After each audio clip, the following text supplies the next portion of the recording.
Hi everyone. Today I've got Saul back with me for part 2 of our chat. So tonight we're going to talk about all things exercise, recovery, injuries. Yeah, so take it away, Saul. Thank you. As with nutrition, there's a huge amount of misinformation when it comes to exercise. And one of the concerning things for me is just because someone works with a professional team, so whether it be like a professional rugby team or football team, the public just assumes that they are excellent and they're really good. And I'm not saying they're all bad, but most of them are average run of the mill. And what people don't realize in professional sport, it's about getting the player back onto the field as quick as possible. It's not about healing the player properly.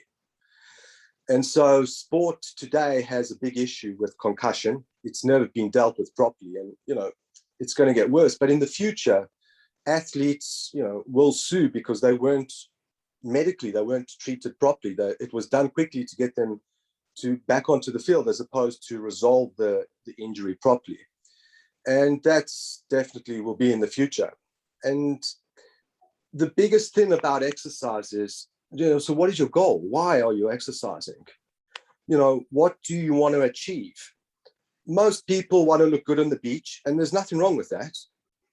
But I've always said to patients, you need to consider how you're going to function when you're 80 years old, you're a grandmother or grandfather, you want to run around with your grandkids, your daily living activities, being able to go to the bathroom on your own, like sitting down into a sofa and standing up.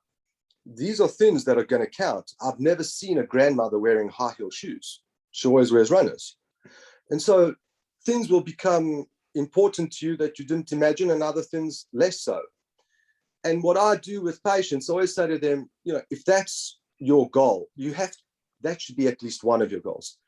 You have to first get your static posture sorted out, and then dynamic posture.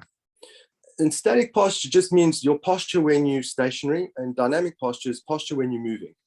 The goal of dynamic posture is learning or relearning how to walk properly. And it's astonishing how many people don't walk properly. And I can watch people move, and so I'll give you an example. I was watching the final of the US Open. Djokovic has got a major issue in his lower back, and it comes from his left hip. Now, his medical team, they'll know he's got a low back, but they just don't know where it comes from. So it's easy for them to treat the symptom, but they're never going to get to the cause. Andy Murray is another one. Great tennis player, never ever had his ankle resolved properly, and now he's never going to be where he should be. It's past the time. Sport moves so quickly, and people forget it's about the money. That's what sport's about. Pro sport, it's about the money. And so my advice to people is, you want to function normally when you're old. So learning how to walk properly is absolute key. But before we can walk properly, stretching. Now, when it comes to stretching, even at Olympic level, 95 to 98% of stretching is nonsense. It doesn't work. It really doesn't work. And it's easy to explain. I am writing a book about all of this, but there's really 3 ways a muscle can contract. A muscle can contract and shorten, so that's called concentric. It can contract and the length doesn't change, and that would be called isometric. And it can contract and lengthen, all right? And that is called eccentric. And fine, those are just the medical words to make it sound fancy if you want. But in terms of movement, the most important one is where the muscle tightens and lengthens. We're actually 40% stronger in this phase. So as an example, if someone's standing and bending down to touch their toes and they think they're stretching their hamstrings are eccentrically contracting. It is simply not possible to stretch your hamstrings like this. But the flaws in stretching are, the vast majority are wrong. You have to have the joint and muscle relaxed. And if you truly stretch the muscle, you will affect the joint. So muscles cross over joints. And in the foot, muscles predominantly cross over 3 joints, not 2. In a fair amount of parts of the body, muscle will cross over 2 joints. So if you really stretch the muscle, afterwards, when you move, you will find that the joint works differently. And that's what stretching's about. Now, the muscle has to be relaxed to stretch it. The muscle's never going to stretch if it's not relaxed. And this is just a basic principle of stretching. But, you know, you see this in pro sport. I mean, the quadriceps, the thigh muscles, this is a big problem, because what you typically see where people will stand on one leg and grab the opposite foot, and they're stretching the front of the thigh. This is not just wrong. So that's an eccentric contraction. That's actually damaging the lower back. All right. And it's never going to work. It's actually dangerous, that, because you're giving yourself this false sense of security, which I think leads into my next point when it comes to the core. Once again, when it comes to the core, I mean, the amount of nonsense that's out there, it's astonishing. Some people say core doesn't exist. Others say it exists. There's, if you like, the sling of muscle that is used, you know, it does stabilize the spine, but that's not its primary function. We actually have 4 diaphragms in the body. The pelvic floor, we have the diaphragm that we use for respiration, that most people just consider the diaphragm. Up in the neck area, we have this thing called the thoracic outlet. Now, I don't know why it was called that, and I wasn't around when they named it, but I don't think that name describes it. But that's what it's called. And then within the brain, we have a very sophisticated, advanced diaphragm. And primarily, these diaphragms regulate the pressure.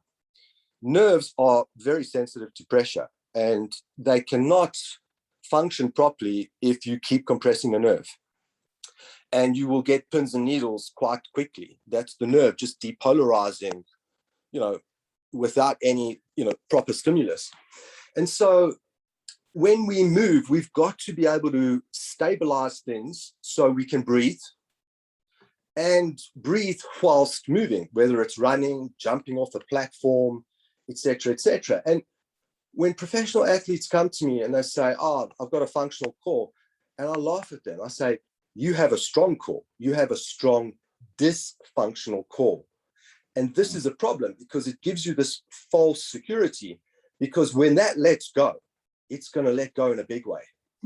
You know, it's like saying, you know, I'm going to give the sports car to my 8-year-old daughter to drive, and it's a safe car and an airbag and all of that, but it goes really fast. And so when she crashes at high speed, there's a lot of energy.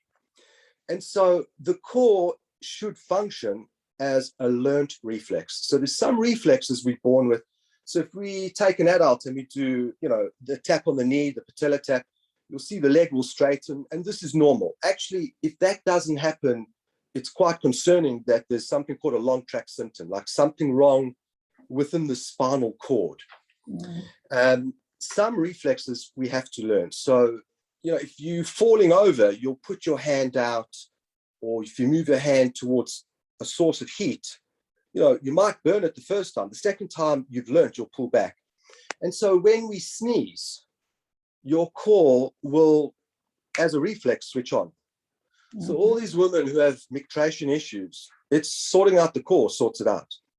And you first have to work with the nervous system. The big misconception is people say muscle has memory. This is not correct. The nervous system has memory. The muscle is a slave. The muscle doesn't remember the reflex pathways, and that's the nervous system. So the first thing to rehabbing the core is resetting the nervous system. And that's an easy exercise. So I take pro athletes, within 10 minutes, I'll give them pepper to sniff, and I'll say to them, you'll feel your core switch on just before you sneeze. It's not a cognitive effort. It switches on relative to how strong the sneeze is. This is very important. And that's exactly what happens. And that's just from getting the nervous system working. Now, once the nervous system's working properly, we can strengthen the core. Then we're strengthening it in a functional way. And, you know, a lot of exercises whether the strength and conditioning fraternity wants to admit it, physios, osteos, a lot of it comes from bodybuilding.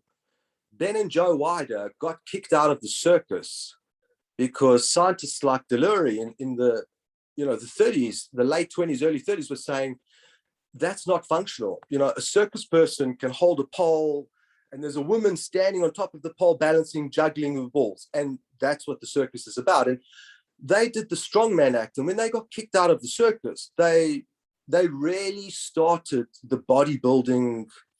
It commercialized a lot and it grew. It was going before, and people were quite amazed to see someone, that big and that strong, big muscles.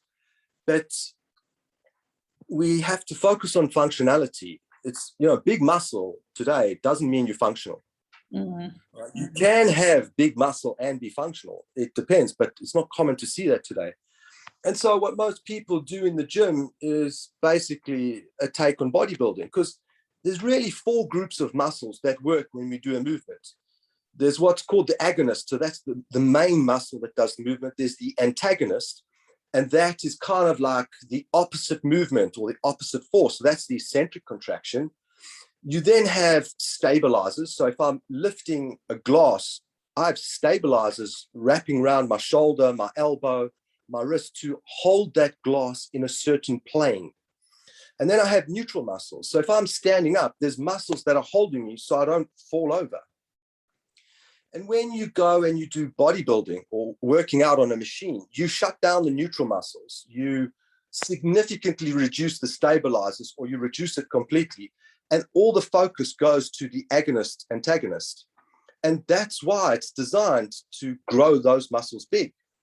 But we are as strong as the weakest link in the chain. And so you make these 2 groups strong and the other 2 groups weak, and that's an injury.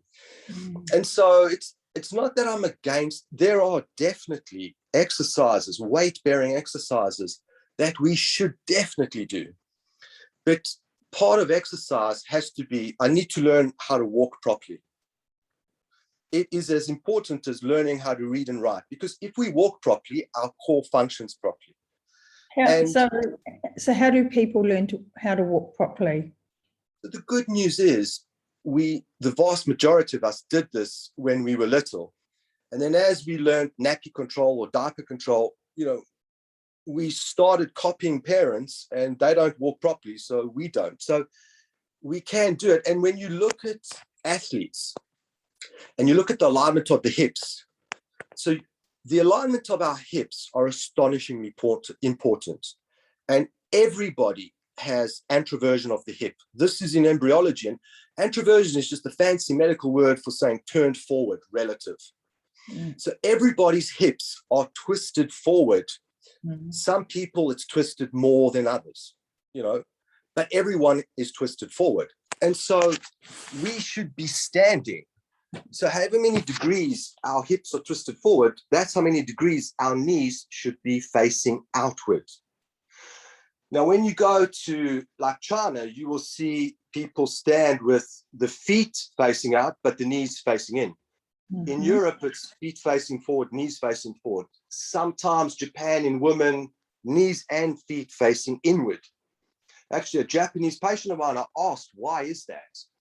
And she said, there was a famous actress, and they started copying her. But it's wrong. But when you look at athletes, it doesn't matter what's the sport. So if we're using tennis, you will see they naturally have their knees and feet turned outwards. And that's why they can do what they do. And so when we try and mimic them, we go, wow, that's really hard. And the problem with things like people who coach the athletes, they will try and overwork things like ligaments and tendons to increase the range of movement. So when you deal with athletes, they just have this injury risk list that just goes on forever. And they go, well, I'm a professional athlete. And I go, well, that is actually counterintuitive, because if you are a professional athlete, what you want is the least amount of injuries. You shouldn't justify your injury list by going, well, I'm a professional athlete. Your career's short. You're only going to have a certain time to make money. it's a much more difficult today because the competition is much more competitive. There are a lot more people, but that's the environment. And so I've been offered to work at numerous institutions, clubs, and the reason why I can't is because their medical team is part of the problem. They don't do things correctly. Now, I can't replace the entire team behind the team. That's not going to work. So they just send me the athletes they can't resolve. And when the athletes come and see me, I was like, but why didn't they show us this? Why didn't they do this? I was like, politics, I don't know, but this is what you need to do. So the first goal of exercise is, one, get the core functional, meaning get the nervous system working. If you want, I can send you an email of that exercise. And that will be how you functionally get the nervous system switched on to make your core work properly. So planking, this is all nonsense. It's not designed to work like that. That's like saying, I'm going to train sprint racing to run a marathon. And then, you start running the marathon and it's just a completely different way that you use the muscles. Well, I can't do this. And the problem with that is, you damage your lower back. 80% of the world will have lower back problems. If we just taught people to walk properly, we would reduce that figure down to 20%. So if you think of the cost to governments, it's phenomenal. But no one's interested in how you save money. They're interested in how you make money. And it's sad because when people come and see me, they've tried so many things, and no one's spoken to them about learning how to walk properly. So the first thing is core. Neurologically, get your core responding as a normal reflex to what's going on. And then if you want to make your core stronger, this is not a problem. But you then have to sort out the alignment of your hips. Because when you look at how we're put together, we really are a bag within a bag within a bag. So there's a bag in the front and our arms come out of that and our abdomen, the front. There's a bag at the back and our glutes and legs come out of it. And those two bags come up, around the front and meet in the mouth and make a bag on the inside. And there are bags within those bags. And in order to maintain the correct amount of tension for the bag in the front, i.e., so what that means, in engineering, you need a certain amount of stability at the back to create that stability in the front for the muscles in the front to work. So if you're in a little rowboat in the South China Sea and you're trying to hit a golf ball and it's very rough and there's poor stability, it's really difficult to hit the golf ball. But you want the right amount of stability, and it depends what you're doing. Sometimes we need to increase that stability a bit, sometimes release a bit. And that's called life. You can be walking on a hill with a gradient and then you step off and holding a bag just in one hand, and it's got to be able to adapt.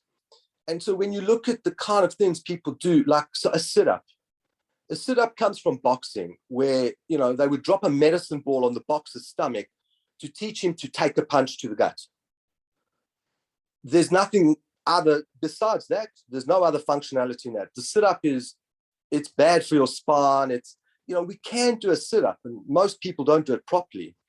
But before we even get to that point, if the core's not functional, it's the wrong way of going about it. And then if the hips are not working properly, it's a major problem. And so I've had numerous patients come to me saying, they've been to orthopedics, they have to have a hip replacement, and they've been recommended, what can I do? 99% of them, they don't go for hip surgery. They don't go for a hip replacement. And this is the thing. If your posture is not balanced, you wear the system out quicker. My definition of posture is the body is in its most efficient position. It uses energy efficiently. Like if I have to switch my muscles on really hard to stay, keep the spine in the correct position, that's not good posture. It's very inefficient. Nature wants to use energy in an efficient way. That's ideally what it wants to do. And so you can see how important movement is to the body. When I was studying in the UK, I had a lecturer and I liked talking and discussing with him because he never wanted to agree with my ideas. And I think I can learn a lot from someone like that. And so we had a bet that I could decompress the spine by stretching two groups of muscles. And he said, that's completely impossible. And so we used the gold standard. We used an MRI. And with an MRI, you can actually measure disc height. So we did before and after, and the disc height increased. And it was like, no, that's fluke. I said, okay, design it, the test, however you want. But the loser had to pay for the MRI scan. And after he'd spent, a few £1,000s on scanning, he said, okay, I agree with you. The thing that was strange to me, he didn't want to ask, how are you doing the stretching? Like, can you show me why? And still in that belief system of how he does it. And this is an important point, because when we move properly, i.e. walk properly, and that leads to running. So all our movements are based on walking. Then you will find the spine maintains its normal height. But if you do a movement that threatens the integrity of the spinal cord, i.e., you don't have the correct posture, you start getting compression in the spine because it's trying to lock things down and protect. Mm. We move relative to the central nervous system. So that's the brain and the spinal cord. And, working with rugby players, and I say to them, for me, the skill of a rugby player compared to when I used to watch has dropped. They are physically stronger. There's no doubt about that. They run faster, et cetera, et cetera. But if you look at the skill set of previous rugby players, 30 years ago, I think they had a higher skill set. But when you have a small rugby player that needs to get a big rugby player down, the body's designed to put your pelvis under your head. And so if you hit someone's pelvis, they either have to slow down or they fall over. And that's what you have to do. You have to stick the pelvis out of balance, and the body's going to try and whip the pelvis back into balance. Now, depending how fast they're running, they either have to slow down or they'll fall. And that's the way to do it. And so when you understand how the system's designed to function, it becomes a lot easier. But the alignment of the hips is a major. I've worked all over the world. This is a problem everywhere, because if your hips aren't aligned properly, your glutes don't function properly. Your glutes don't function properly, the entire thoracic section, like this fascia at the back of the lower back that comes round to the front, it doesn't work properly. So your lower back, as opposed to transmitting energy up, is absorbing energy. And so it's getting more and more compressed. So if we look at Djokovic, whose left hip is internally rotated, and because of this, his left glute doesn't work properly relative to the right. Mm-hmm. So I'm not saying his right glute or his left glute doesn't function. You've got to look at it relative. You've got to look at how the left will function, how many degrees it's turned in relative to the right. And so because he can't do, it's imbalanced, he has this compression going through the spine, but on one side, on his left side, which means his right side will be easier. The right shoulder will be easier to fling around, but the left harder. He plays an asymmetrical sport. Okay, you can't tell him to stop his sport. It's even more important to balance out that pelvis so that when the glutes are working properly, they have such an important function. And then how the pelvis works, to allow the energy to move up and down the body. But people don't look at this. And I know, today, one of my young patients said to me, she just wants to get her glutes big. And this is fashion at the moment. It's not function, but it's fashion. And I was explaining to her, well, we have 6 glute muscles, 6 bum muscles. We have 2 on the side and 1 at the back. And the one at the back is divided into 3 parts. And so you have to take into account all 3 and the different sections of those glutes. And if you don't have your hip alignment working properly, your abs can't work properly. It's just not possible, simply because of the way we put together. And so my definition, because people ask me, so what is balanced posture when you're running? The body should function like an orchestra. When the conductor stands at the front waving his or her stick, this is telling them, how to play their notes. And so whoever hits the drum has to hit it at the right time, at the right intensity. So when you move, you either make music or noise. That's it. And so if you run up a hill and you feel your thigh muscles working really hard and your calf muscles working really hard, that's noise. You should feel your thigh muscles, your hamstrings, so at the back of the thigh, your calf muscles, your glutes, and depending on how steep and how fast you're running, your abs. That's the orchestra making music. And it's easy to test how balanced is the body. And so as a professional athlete or people who are professional athletes, you have to have the body balanced. It's like saying, you know, Beethoven's trying to play music on a piano that's not tuned. We're wasting our time. It's like, you can't even play the piano. You first got to tune the piano. And so the problem with exercise is what you see coming out today. Oh, exercise will help with anxiety. It will help your bones to get stronger. It will help it. If you don't exercise properly, you will wear out your joints. You will have arthritis. You know, you can't. So there's two types of arthritis, osteoarthritis and rheumatoid. So rheumatoid is an autoimmune disease, which is different to, you know, the osteoarthritis. But we're all going to get old. And if you want to function normally, you need to optimize your joints. Now, when you're young, like we do a wealth, we have a pension. We need to do a health pension, not when we're old and things are going wrong. We need to do that when we're young. You know, you can do it when you're old. It's just we recover much slower. That's how it is. But why wouldn't we do it when we're young? And learning the correct posture and how your core should function is where it all starts. And stretching as well. So there's so much misinformation with exercise and stretching. It's incredible. So I take all athletes back down to the basics. We're rehabbing an injury. You've got to get your core functional. Okay, that's easy. You've got to get your hips aligned. That's easy. You then have to, once you've aligned the hips, you're aligning your hips to achieve static posture. Once static posture is reached, I literally teach them how to walk again. And they all come back, they run faster, they're just better in every way.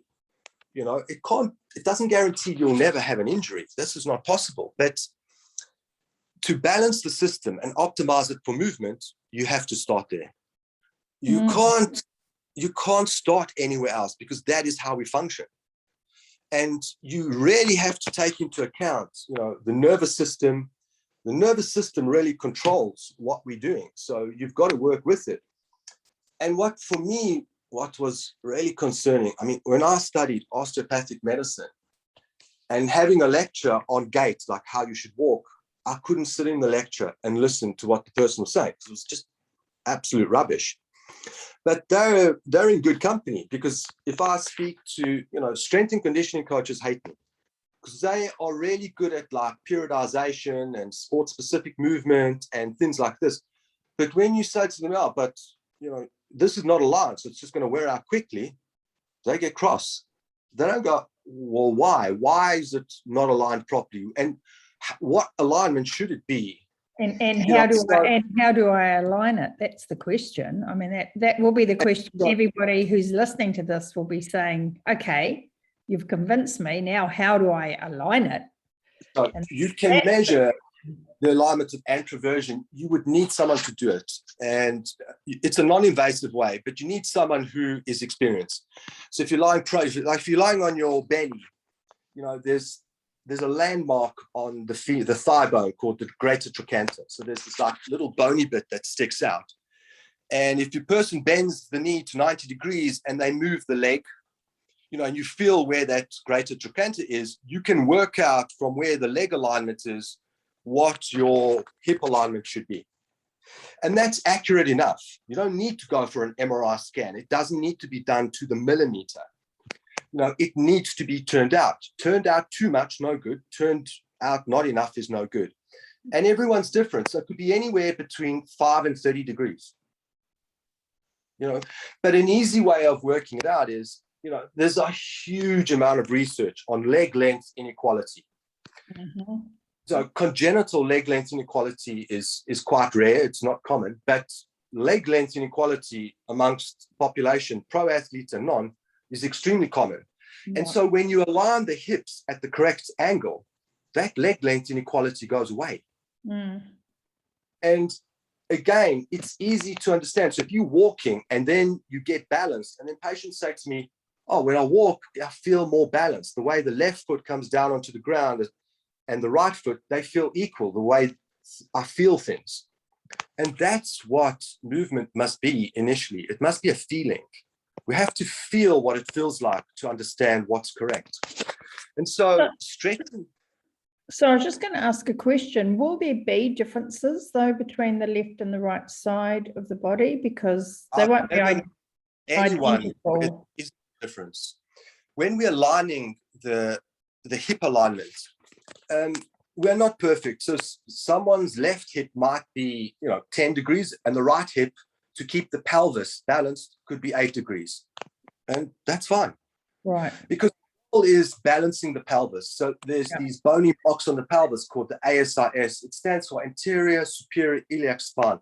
So anterior means front, superior means on top, and it's iliac is actually the pelvis. That's ilium. This bone consists of 3 bones, and your left and your right one should be level when you're standing with your feet together on a flat surface.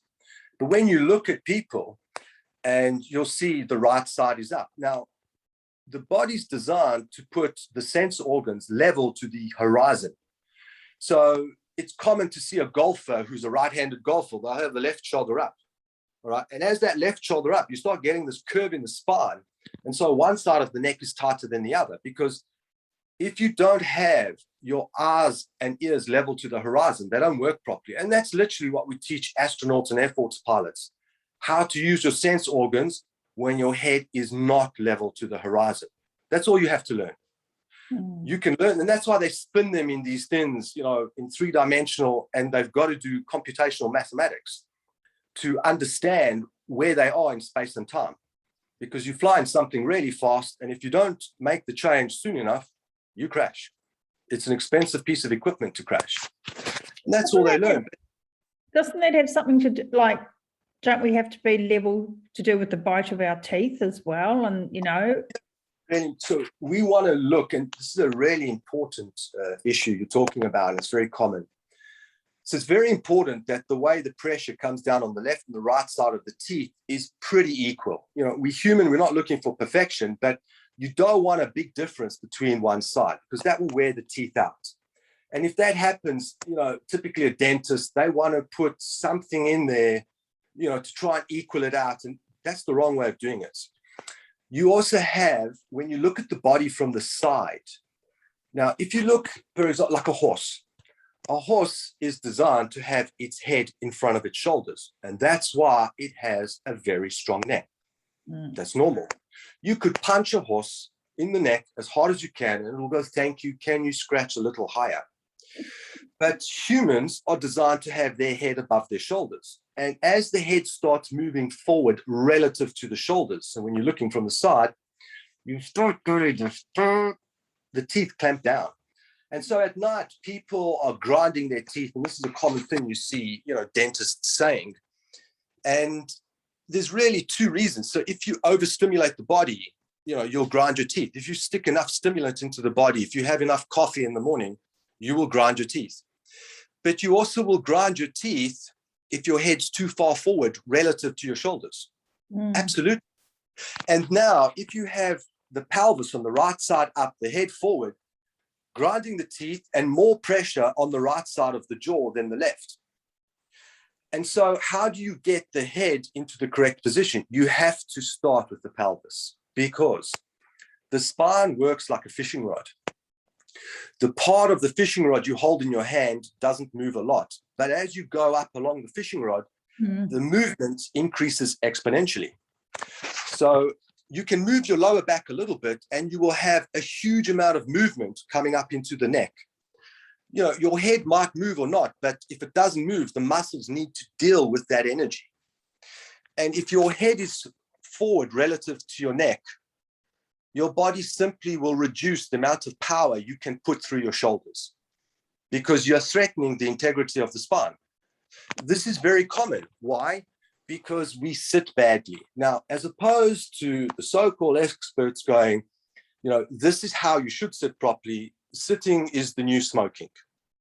You know, if you sit with the correct posture, you could sit for hours, and it's not hard to hold that position. But you want to sit with your hips higher than your knees, because that will allow for the neutral curve in the lower back. Okay. Now, again, everyone's curve is different. Also, by separating your thighs, improves this curve. Okay, socially, you can't ask women to sit with the thighs apart. This is not reasonable. But this is correct. But it's even more important than that, Susan, because when you look at things like digestion, there's a lot of stuff when it comes to digestion where we have something called retroperitoneal attachments. A fancy word of just saying some organs are attached to the back wall. All right, so it's on the back, but the inside of the back. Now, organs are invaginated. So if you could imagine like blowing up a balloon, but not all the way, and then you took your fist and you pushed it into the balloon, and you had this double layer of balloon over the top and bottom of your hand. And that's what invagination means. Some organs are attached onto the back wall.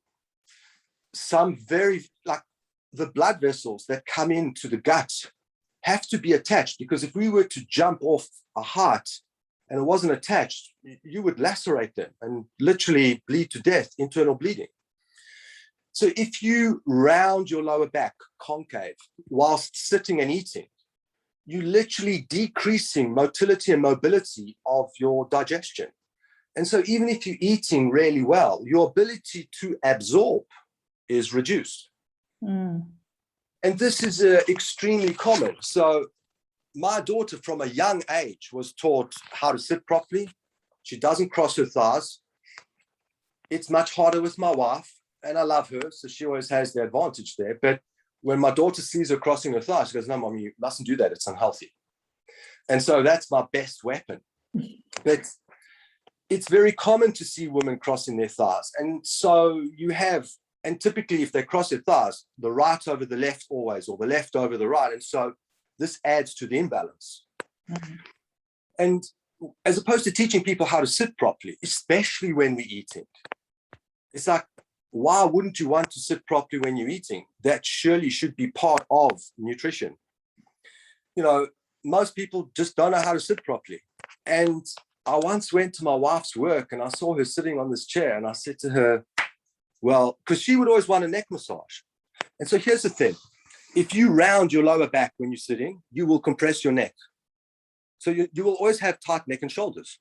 Yeah. And I said, my wife kept asking me to massage her neck and shoulders. And in truth, I hate giving massage. I'm not good at it. I don't like it. And there's people out there who are much better than me, and I always refer to them. But I said to my wife, doing the massage is treating the symptom. Like if you don't fix the cause, like it's never going to go away. You need to sit properly. And so I went to her work and was astounded to see the way she was sitting. And she said, no, you know, the occupational therapist came around and showed her, this is what you need to do. And I said, that's just a lot of nonsense. They haven't got a clue what they're talking about. She is a trader at this point, you know, on the open debt. Now everyone is listening. And so I said, this is what you have to do. Okay, I can't ask her to sit with the thighs wide apart. It's just, you know, it's not fair to ask for women. And straight away the neck unlocks. She used to have 6 computer screens she would use, and that sorted out neck and shoulders. It's not that you shouldn't go for a massage, but just going for the massage is not going to fix the problem. There's always 2 things when you look at injury: the symptoms, which we have to deal with, but also the cause. So if someone's got a painful shoulder and their hips aren't aligned, and because the right shoulder's up, they have to lift up the left shoulder because they're balancing the head on the shoulder for the sense organs.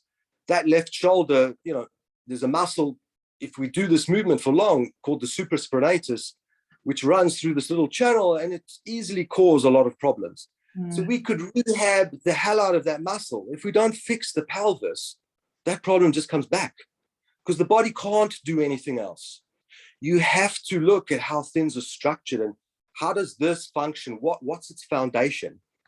And so the alignment of the hips, getting your core functioning, all right? And when people get their core functioning, they never do plank. They never, it's completely dysfunctional. It's again, you're just making it strong. Your core should switch on just before you sneeze, not go, hold on, I'm going to sneeze, so I'm going to switch on my core and then sneeze. In pro sport, if you're getting tackled hard, that's never going to happen. And in life, if you're walking on the pavement carrying your groceries and it's a bit wet, and you have a little bit of a slip, you're never going to think, switch on my core. It's not designed to function like that. It's just bizarre. But because some famous person did it, this is, the misinformation of our time. And the good information it's hard to come by. And so those are really the starting points, because if you threaten the integrity of the spinal cord when you're moving, what you're doing is not good for you. It's wrong. Of course, you should feel the muscles are stiff and tired after exercise or running, but you're looking for balance. A big concern for me is still, which is typical, young males, they're just interested in growing their muscles big bicep, big chest. And it's difficult to convince young people that you will be old one day. But what I've learned from my old patients is that irrespective of how much money you have, what determines whether you're going to be happy or not is the ability to functionally integrate with the ones you love. So no one's expecting you to run as fast as you did with 20, but when you were 20. But if you can run around with your grandchildren and play with them in the garden, that's going to mean the world to you. But if you can't run around because you've got a walking stick and arthritic knees, and young kids look at it and go, why has grandpa got a walking stick? They don't understand. It's like, what do you mean his knees hurt? Because they've never experienced that. They've like, my knees never hurt. How can his knee hurt? And so we should learn how to move properly. It should absolutely be part of schooling, like reading, writing, mathematics. Well, we need to have the people who can teach how to move properly in the first place, and that's where the problem is. What's sad, I'm not reinventing the wheel here. Perhaps I look at it, in a different way and explain it in a different way, but there have been some phenomenal therapists before me. I mean, John used to talk about upper and lower cross syndrome and layered syndrome. Yeah. And so he would talk about, how people have tight muscles at the front and tight and long muscles at the back. Yeah. And if you look at the lower body, and this, it's still common to see today. Unfortunately, when you look at like manual therapists, if you say jaundice, some of them don't even know who you're talking about. There's other great therapists, and they all were moving in the right direction. And because we're not building on that good information, we haven't evolved a lot in this kind of thing. So, our technology is evolved, but in terms of rehabbing people at Olympic level, at professional sports level, we haven't evolved much. Actually, the biggest change in pro sport is nutrition, which is nutrition in the wrong way. But it's not exercise. Like they have more toys, a treadmill that goes underwater with the video camera, and so what? That doesn't, make you run properly or walk properly. And it gets even worse than that. When consulting for a premiership football club here in England, they were saying, we have a lot of injuries. What's one thing we can do? And I said, okay, let me come to your training ground and see what's going on. And they had their athletes running on treadmills. And I said to them, that's bizarre that you're doing that, because there's a basic formula called displacement in science, and it measures your total movement from point A to point B. And the way to explain it is when you're running on a treadmill, the way the muscles are working are completely different to when you're running on the earth. So when you're on the field and you're running towards the goal, you can't pull the earth and the goals move towards you. Like that's what running on the treadmill is. You have to grip the earth and pull it so you can move forward. The earth, or the island that they're living on, it weighs more than you, and you're not going to move it. That's why when you fall from a height and you hit it, it hurts because it weighs more than you. And this is high school science. This is not advanced stuff. And so you teaching your athletes to run and be stationary, and in competition, you asking completely the muscles and the nervous system to do something completely different. And so this false hope and confidence you're giving them, of course, there will be cardiovascular benefits from running on a treadmill. It's not that there isn't, but specifically in terms of movement, neurologically, it's astonishingly different. And what a lot of men in the gym will understand this. And so you have an exercise called a pull-up. So you hold a bar and you grab the bar and you lift your body up towards the bar. Most men are not very good at this. And that's called a closed chain movement, where you put the power on and you're moving your body. You could also sit on a machine and you pull a bar down towards your chest. But you can always use a much, much higher weight in the second example, which is open chain. Now, in the second example, you've got these, angles on the pulley that the cable goes through, which does make it easier. But that's an open chain exercise. So if you took like a mountain climber and you asked him or her to do open chain exercise and then go on the mountain and it's closed chain exercise, they're going to fall off. And, these are really basic things. These are not huge things. So if we want to be functional when we're old, closed chain movement, the times where we do open, we'll write with a pen. It's not that we never do open chain movement. Typically, generally, in our daily pattern of life, the open chain movements require high motor skill, like writing, so neat handwriting. But closed chain movement is more about gross coordinated movement and moving a lot of things in a coordinated way somewhere. So you're walking around the corner to the shop. And we will always have to do that forever. But we don't train like that. And there will always be, I guess, the demand for growing the muscle big and the backside big. But there will always be the need for functional stuff. And so the problem is people don't want to admit that they're wrong. So you're not going to have, someone like a professor in biomechanics putting his or her hand up going, hold on, guys, we've really got it wrong here. And so in my book, what I've spoken about, I'm saying, I did biomechanics. I thought it was a waste of time, but there are formulas in engineering that I use that you have to use. And one of the formulas is, if you want to work out the strength of a curved bar, it's the number of curves squared plus 1. Okay, so anyone who's done year 1 engineering will go, yeah, that's true. And we still use that formula today. Actually, when I went for an interview to a Formula 1 team, I was explaining to them, I said, I can get your driver to have a stronger neck. I don't need to touch him. You just need to change the seat. And this is a profession where stuff's off, it's not off the shelf technology, it's cutting edge. And I said, I can prove it by engineering. I said, bring me your chief engineer and I'll talk to him. You want to understand what I'm saying, which they did. And so we have 3 functional curves in the spine because the coccyx and sacrum is fused. You can't move that and change that. So 3 squared is 9 plus 1 is 10. So if you maintain the neutral curves of your spine is 10 times stronger as opposed to if it had, if you have 2 curves, 2 squared is 4 plus 1 is 5. You're literally halving the strength of your spine. And so the way the driver sits in the car, he has a rounded lower back because the legs go way forward. It's almost like you kind of like almost lying down. That's not your car position that we sit in. It's not like that. And so by just changing the curve in the spine will allow you to have more strength in your neck and arms because that's working with the nervous system, not threatening.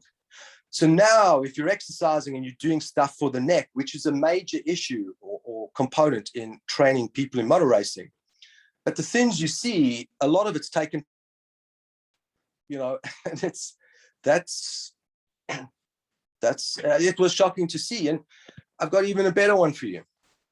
Woman giving birth. Now, surprise, surprise, women are designed to give birth. This is normal. It's not a pathology. This is normal physiology. It's just man's lack of understanding of mechanically how things should work. Surprise, surprise, there is no muscle that even comes close to strength as the uterus. The uterus is like comparing a Porsche to a bicycle if you want to race it. There's no man who has a muscle that even comes nearly as close in terms of strength to what the uterus strength is. And so some women, when they have period pain and that uterus contracts, men can't comprehend that strength of contraction. They can't. Women truly are the superior species of the race. And so when my wife was giving birth, there was an agreement with, the OB, and, you could say what you want during this process because, and I was like, cool, that's easy for me. And she was standing there saying, push, push, push. And I looked at her and I said, if you don't say how to push, shut up. You're not like, what is that doing? That's stupid. And she looked at me in dismay. I'd already set my wife's spine up in a neutral curve for the lower back because she's in the bed with the legs in the stirrup because medicine wants to see what's going on. They don't want, mechanically for things to work properly. 12 minutes, baby came out. First time. And so when people ask and they say, wow, that's really good. And I go, that's not good. You're just comparing that to people who have done it wrong. And so if you flex the lumbar spine and you're giving birth, you're probably going to need an episiotomy, which is not a very pleasant thing. But if you maintain that neutral curve in your lumbar spine, you will definitely not need an episiotomy. Again, men have a big issue. If you flex the lumbar spine and you go to the bathroom for defecation, you will get piles. It doesn't matter who you are. This is also why some women will get piles during giving birth, because there's a very intimate co-commitment of action between how the lower back curve is working and the pelvic floor. And so when we, round our lower back, we are eccentrically loading the pelvic floor. And then this is not an ideal position to be pushing things out. Actually, I teach patients how to defecate. So the English hate it, the Germans love it, the Swiss don't mind. And it should be, okay, fine, it's a funny thing for some people, but most people do it wrong because you should be able to sit and just push your belly out and things drop out or you urinate. And there's no heaving or straining or forced movement. And this is really important because you have tissue that's really, really thin. And if you damage that tissue, healing it's difficult. And it's also an area that's, it's not the most hygienic part of the body. And so containing it and not getting infection, it's difficult. But, people who have had piles will go, I'll learn. And, it's just because of this back pressure from the liver that the vein bursts. And when you explain it to them like that they put so much back pressure into the venous system that the vein burst, they're like, wow, that's not good. And I go, no, it's not. Because, that pressure is also going to affect your heart. You can't keep doing that. That's not good for nothing. You do want to change that. But like you said, people are not, the vast majority of people will not talk about how to get the body functional. These are things that, as we get older, become really important. So it's got to start with neurologically getting the core working, aligning the hips, right, so that the pelvis is level, and then learning how to walk properly. And that's a good start. Now, pro athletes, that could take me 6 weeks, and general population, 12 weeks. And it's really because of time. A pro athlete can give a lot more time to the stretching and exercise than someone who's not. And so it's got to be practical. And once you've learned how to walk properly, there'll be so many exercises you won't do because you go, I'm not going to do this. That really messes me up. Cycling is very popular, particularly here in the UK. And, there's some folk who don't like me because I said cycling in traffic to work and back is bad because, you know, you're breathing in all that junk from the car and you're going to have an increase in lung cancer. And they don't like it. They think I'm anti-cycling. And I'm like, no, you want to cycle, it's not a bad sport, but the position we put the body in for cycling, it's not good. Now, that doesn't mean you should never cycle. That means you should have the body balanced so that if you want to go cycle, you can cycle, but you can come back into balance. So when you work with professional cyclists, like these guys who do Tour de France, lower back and neck, it kills them. You know, and so it's like, wow, I'm a professional cyclist. Everyone's got low back and neck. Like, okay, so, you know, because everyone's got it means it's common, it's not normal. And so, you know, later in life, they land up with arthritis in the neck and the lower back. That ain't a nice thing to deal with when you're old, having arthritis in your spine, because those joints in the spine are not designed for weight bearing. And, you know, stretching your thigh muscle, like I described earlier, is weight bearing through those joints. You know, sitting with your lower back flexed and your neck extended, it's putting a huge stress through the spine. And so we could design a bicycle differently to make it more neutral for the spine. And, you know, surprise, surprise, you would ride faster. You would, because your spine is in a more neutral position, your body will put more power through the legs. We are designed for survival. And so there is a time where the mother lifts the car because the baby's underneath it. But every single muscle is strong enough to rip the tendon out of the bone. And that's called an avulsion fracture. And it's a really difficult thing to treat, and it's not nice. And so God, in her wisdom, decided, you know what, I'm going to like tone that down a lot. So an Olympic athlete can get to, you know, a peak Olympic athlete, peak condition, they'll get to maybe 20, 22, maximum 25% of the actual force the muscle can contract. Your typical regular gym goer might get to 10, 12%, and your non-sedentary or your sedentary non-gym folk will get to 5 to 8%. So you're not even contracting to half of the actual potential power that the muscle can go to. And so your question then becomes, so you can override that to a degree, you know, a small degree. You can reset something called gamma bias, and you can get, you know, that level higher. But that's dangerous if posturally you're not balanced, because if you were to take your tongue and put the tongue flat up onto the hard part of your roof of your mouth, you'll stabilize the core in your neck. Surprise, surprise, we have a core there as well. And because it's stable, your body will allow you to put more power through your shoulders into your arms. But if you're doing a movement that's threatening the integrity of your neck, your body will reduce the amount of power going into your arms. It just will not do that. Now, it's the same for the lower back and how your legs work. So by getting the cycling position into a more neutral position, people, you know, athletes will ride faster, irrespective of what their cardiovascular capacity is. But all these guys do is they work in a wind tunnel to reduce drag. They train so much cardiovascular, they hardly do anything on biomechanics or neutral alignment. They sit in a wind tunnel, and to hire a wind tunnel is expensive. It's very expensive. You can't even just go hire it. You could say, look, I'd like it, and they'll tell you what day and what time to come back. You know, and they just want to work out a position to be on the bike that's got the least drag, because the coefficient of drag is to the square. And so as you increase drag, you know, you require exponentially more power.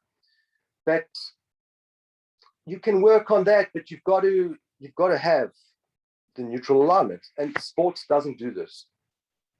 They're not interested in it. No one in sports talks about it. It's like they don't realize it exists. And because of that, the general public don't. And so sitting properly is easy to teach people. And you are much stronger. So when your body's balanced and you can walk properly, when you run, you don't feel like your thigh muscles contracting hard. It really feels like vibration. You just feel vibration in the body. And that's a balanced body. Like, that's the orchestra making music. So can you talk just briefly about some of the common injuries? So, a lot of the injuries I see are groin pain is really common, calf strains, and also Achilles. Achilles is a big one, and I was going to do a PhD on the rehabbing of that. And it's a unique type of tendon. So definitely athletes who compete on a hard surface, football players, rugby players, Achilles is a common injury where there's change in direction, groin strain. So football player, rugby player as well, but even hockey player. And so when you say calf strain, hamstring strain, and what you will also see, of course, is ACL. So unfortunately, you had a wonderful half, and he had to quit early because he wasn't rehabbed properly. But the point is, you also want to ask yourself is, okay, so why do I have a calf strain? Why is my calf switching on so hard at that point that it's strained? Like, what is causing that? And you've got to look at it holistically. You've got to look at the whole system. Because if you don't ask the question why, you'll never rehab it properly. Same for your Achilles. So here's an interesting point about the Achilles. Again, engineering is definitely a better degree than biomechanics. When we twist things, we make it stronger. So if you look at the cable of a bridge or an elevator, the cables are twisted, and that affords more strength. And what that means is, like, if a strand breaks somewhere, you still distribute the entire load, except that one or two strings that got broken. But in a straight line, that break, you can't transmit to a large part of the cable. Our Achilles tendon comes down, and before it inserts into the calcaneum, the heel bone, it rotates, it twists laterally 180 degrees. 180 degrees before it inserts. And I actually had this argument with someone, and they didn't like what I said. But if you have your hip internally rotated, you're literally untwisting your Achilles tendon. So irrespective of whatever rehab you're going to do, if you keep it in that weakened position, you're just going to have a problem again. And so medicine's great, comeback line is, well, you had an injury there before, so that's why you have it now. That just means it wasn't healed. Like, if we had a Ferrari that kept having the same problem and we took it back to them, we wouldn't accept that. But when it comes to the body, we just accept it. So you have to look at the body in this way. ACL, big contact sports, skiing. Again, when you look at how the angles of the ACL go and the twisting, if you don't have the alignment of the hip balanced, and you're just working on rehabbing the ACL, it's false hope. It's never as strong as it should be, and it can be strong. Actually, when it's rehabbed properly, you usually find that it's stronger than the opposite side. Right. So if someone's calf is straining or they have a calf strain, there can be numerous reasons for it. So anyone who's flat-footed is going to have tight calves. Anyone. All right. That's just because of how we work. Now, I get patients to stretch their calf, and the flat-footed goes away. Not with, orthotics. So putting orthotics in is like saying, okay, someone broke their leg. Here's a crutch, so you can walk in it. You take the plaster Paris off, and you can see the muscle has gotten much smaller. We go, well, muscle's smaller, it's weaker, so I'm going to continue walking on the crutch. We go, we really need to work on those muscles, strengthen it up, and get balance between the left and right. But when it comes to our feet, which are astonishingly important parts of our body that are very neglected, we go, just stick an orthotic in. And fine, so if you want to stick an orthotic in, the muscles will just get weaker, then you're going to have to use an orthotic forever. So podiatrists hate it when I say this. You have to first determine if there's an intra or extra articular issue. So if the problem is inside the joint, they probably, not always, but probably will need an orthotic. But there's a lot of stuff you can do, and so you can rely on the orthotic as little as possible. But if it's not an issue inside the joint, which is the vast majority of people, you can, do stretching and strengthening exercises that your feet work properly. Mm. Unfortunately, the way they measure the arch of the foot, again, it shows a complete lack of understanding of function. So I've had people say to me, oh, the patient standing, and I'm looking how high the arch is, and I'm saying, listen, you've got a distance runner there. She's not stationary. Her competition is movement. Mm. You need to be assessing how is that arch functioning when she's running. Like, if you're assessing it when she's stationary, that means nothing to her. That's like when she's a granny of 300 years old. Okay, but right now, you're just looking in the wrong direction. And then also, some people will naturally have a high arch and others won't. And what they don't talk about is the way the foot mechanically should work. So because our hips are anteverted, our knees are turned out, our feet should also be turned out. And so you shouldn't start rolling towards the inside of the foot when your heel's on the ground. Now, I can absolutely put my hand on my heart and guarantee you, if you start pronating, so it's normal, pronation is a normal phase of gait. Mm-hmm. But if you start pronating when the heel's on the ground, you can wave goodbye to that ACL. If you want to damage it sooner, go running. So the more energy you put through the system, the quicker you'll get the injury. Again, so you spoke about injury and rehab. If you don't resolve this movement pattern and you treat it an ACL, that's just not the right way of dealing with it, because it will just... How does that pronation work in walking? Is that the same principle, or is it not to the same extent? It is the same for walking. So the heel will strike the ground slightly to the outside, and then the line of energy moves slightly from the outside along, as it moves forward, and then towards the inside, the ball of the foot. Yeah. That it mustn't move to the inside, all right, before the heels come off the ground. Right, yeah. Now, that is how it should work. So what do you do to make it work? Well, to start with, you've got to have your hips aligned. So if someone has getting a calf strain or a hamstring strain, so sprinters, that's what their bone is, the hamstring injuries. It's rife. But if you don't get the pelvis, the hips aligned properly, you'll always have calf, groin strain. You're never going to get rid of it. And so if you think about, okay, so I have one hip turned in, another one turned out. So if my right hip's turned in, all right, it's not anteverted, my right hip is higher relative to my left. That means there's a much higher eccentric load going through my right hamstring, my right calf, relative to the left. And so, groin strain as well. It means the inner thigh muscles on the right are tighter. They are eccentrically loaded more. So if I'm doing a movement and I change direction at high speed quickly, there's a very high likelihood of a groin strain injury, more so in men than women, simply because of anatomy and how things work. Men are literally weaker in this area than women are. And hamstring and or calf strain, because the system is trying to contract to shut it down, to stop the movement. And it's contracting so hard that our strain is. If we're straining the muscle, we need to stop and go, okay, well, why are we straining it? What is so out of balance that's causing my muscle to react that way? Yes, you can go for the massage and help, you can rehab the muscle, but you've got to address the cause. I see a lot of women with groin strain or, painful groins. You would think, and even in non-athletes. Yeah.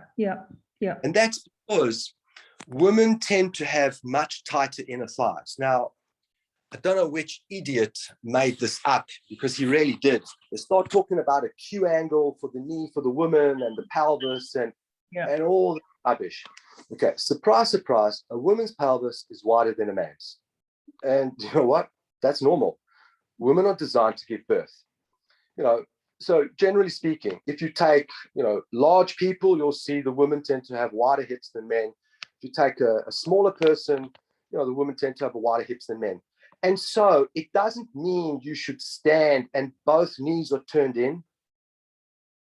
If you have, and this is extremely common among women, it's easy to strain the groin now because the muscle is already in a long, tight position.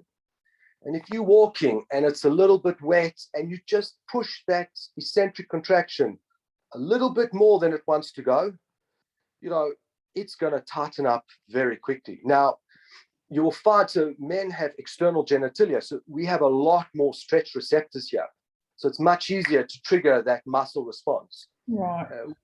Don't, but you certainly can have it. So it's much more common to see women having malaligned hips. Much more common. It's much more common to see women having issues of micturition. So coughing, sneezing, laughing, and a little bit of urine leaks out. And when you speak to some women, unfortunately, I think it's normal. Like I saw an advert on TV once to sell something for when this happens. And as opposed to going, look, this is what you need to do so it doesn't happen, we just sell garbage and go, hey, that's okay. It can happen. It's normal. Everyone, it happens to everyone. And unfortunately, that's the wrong way of looking at it.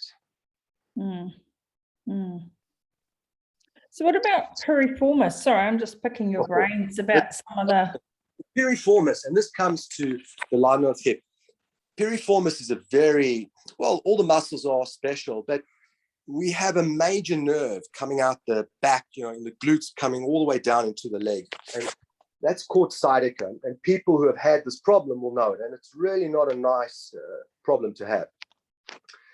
With some people, the sciatica, runs over. With some people, it can run through and under. With some people, it runs under. And so some people will be more susceptible to irritating the nerve than others. And when I work with patients, I say, the way you made is the way you made. We're not changing that. We can't. We've got to work with it. And so if you turn your knees out too much and your inner thighs are tight, that piriformis is going to overwork. And as it overworks and swells up with blood and rubs on the sciatic nerve, that's just not going to be nice. It's toothache pain that can go all the way down into your foot. It's very debilitating.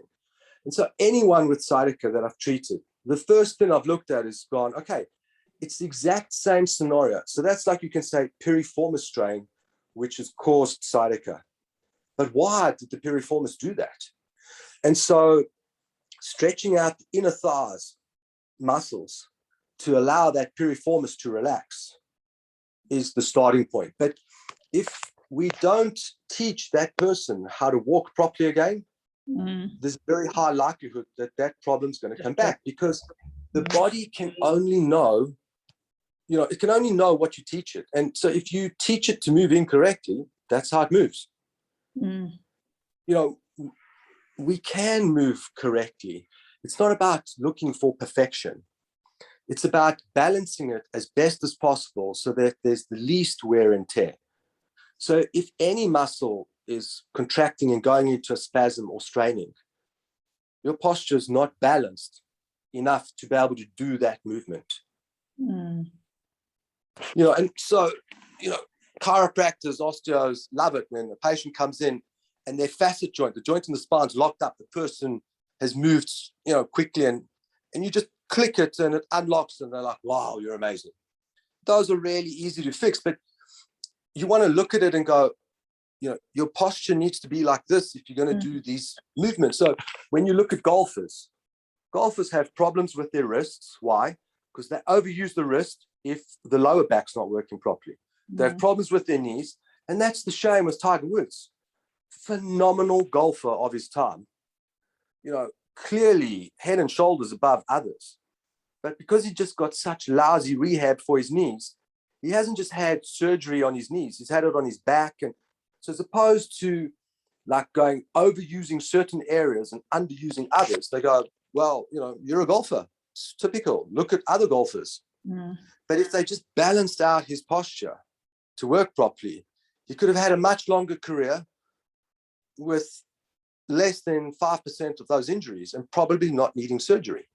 So it's got to start at posture, because we designed, you know, the spinal cord and the brain, the central nervous system, if it's threatened, it starts slowing movement down.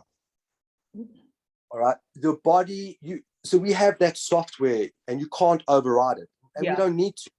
And so we have to work with it. It's not a bad design. It's a phenomenal design. And trying to work against it is fruitless. And what you see is people working against it, and they make other things really strong. And then when the injury comes, because it's so strong, there's so much force going through the system that it's a career-ending injury. And this is sad, because now the person can't do whatever it is they're doing to make the money, and they have to do something else. But getting your static posture sorted out and then your dynamic posture will resolve. It has to be part of the rehab. You know, you can't say, you know, it's holistically looking at it. You have to look at it like that. And I mean, the same thing happens to the general population just trying to exercise and get fit. And I mean, how many people get injured? I think our ACC showed something like 35% of people get injured in their first 6 weeks when they go to CrossFit, you know? Yeah, because CrossFit is just like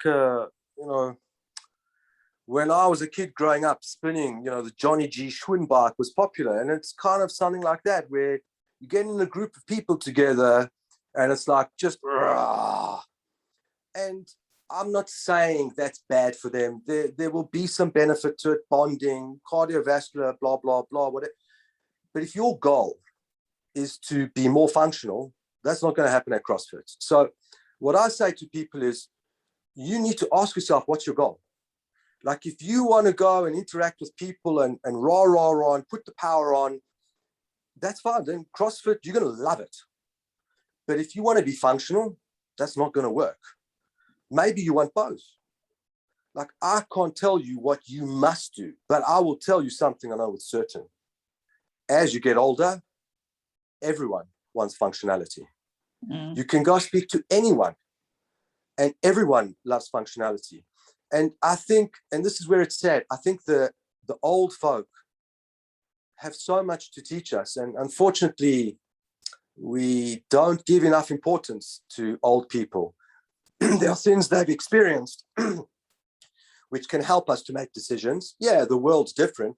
And that will also help us moving forward in the future. So they can really help with the past and the future. And, you know, we don't really spend functional time.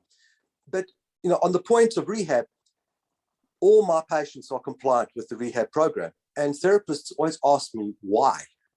And I say, well, you know what? If you're doing rehab and it's not working, you're going to stop. There isn't this boundless, endless amount of energy and emotion that you can put into it and not get a result. There's something called the signal to noise ratio. But if you're doing something and it works and you can start seeing the light at the end of the tunnel, yeah. And so people do it. And so if your patients are not compliant, that just means it's not working. Because if someone's in pain, you know, they will really do what they can to get out of pain. The vast majority of people, of course they will. If it's dysfunctional, they want to try and get it working again and get back into normal life. Most people are like that, especially kids, certainly all athletes, but we miss the basics. And even when some people define posture, they don't even do it correctly. And so at my daughter's school, they asked me to come and give a talk about posture and sitting, because when I was there, the teacher, you know, not hit, but touch one of the kids on the back and say, you must sit straight. And I said, that's complete rubbish. You're not teaching what to do correctly. You're just teaching a certain area of the spine to be tight. There's no ways you can maintain that for long periods of time. Actually, that's bad for you.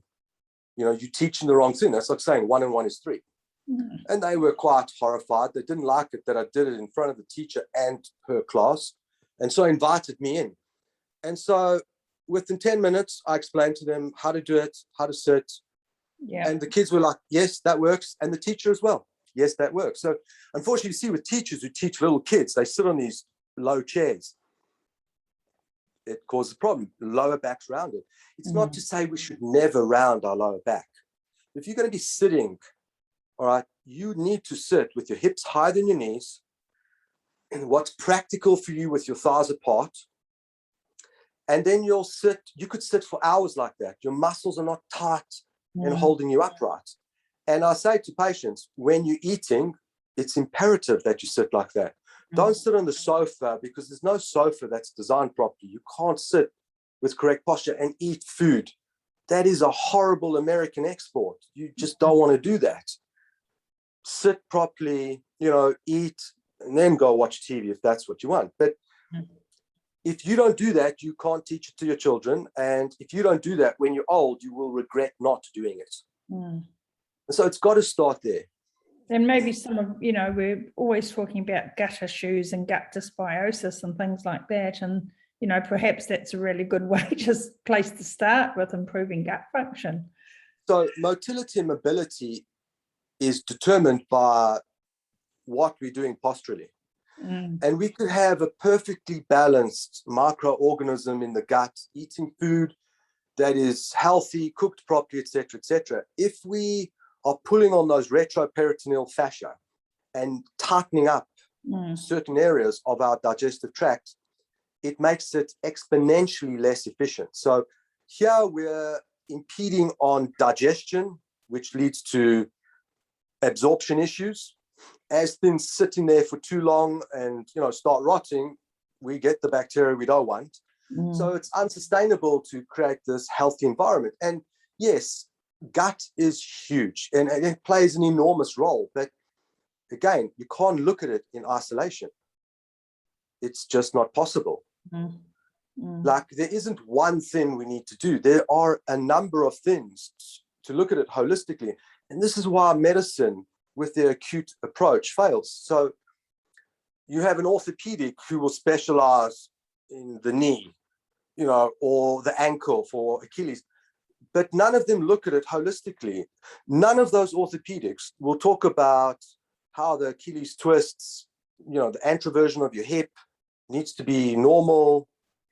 We can cut you open, cut things out, do some stuff inside there, go away, see how it is, come back in time X. And so it's a reductionist way of looking at it.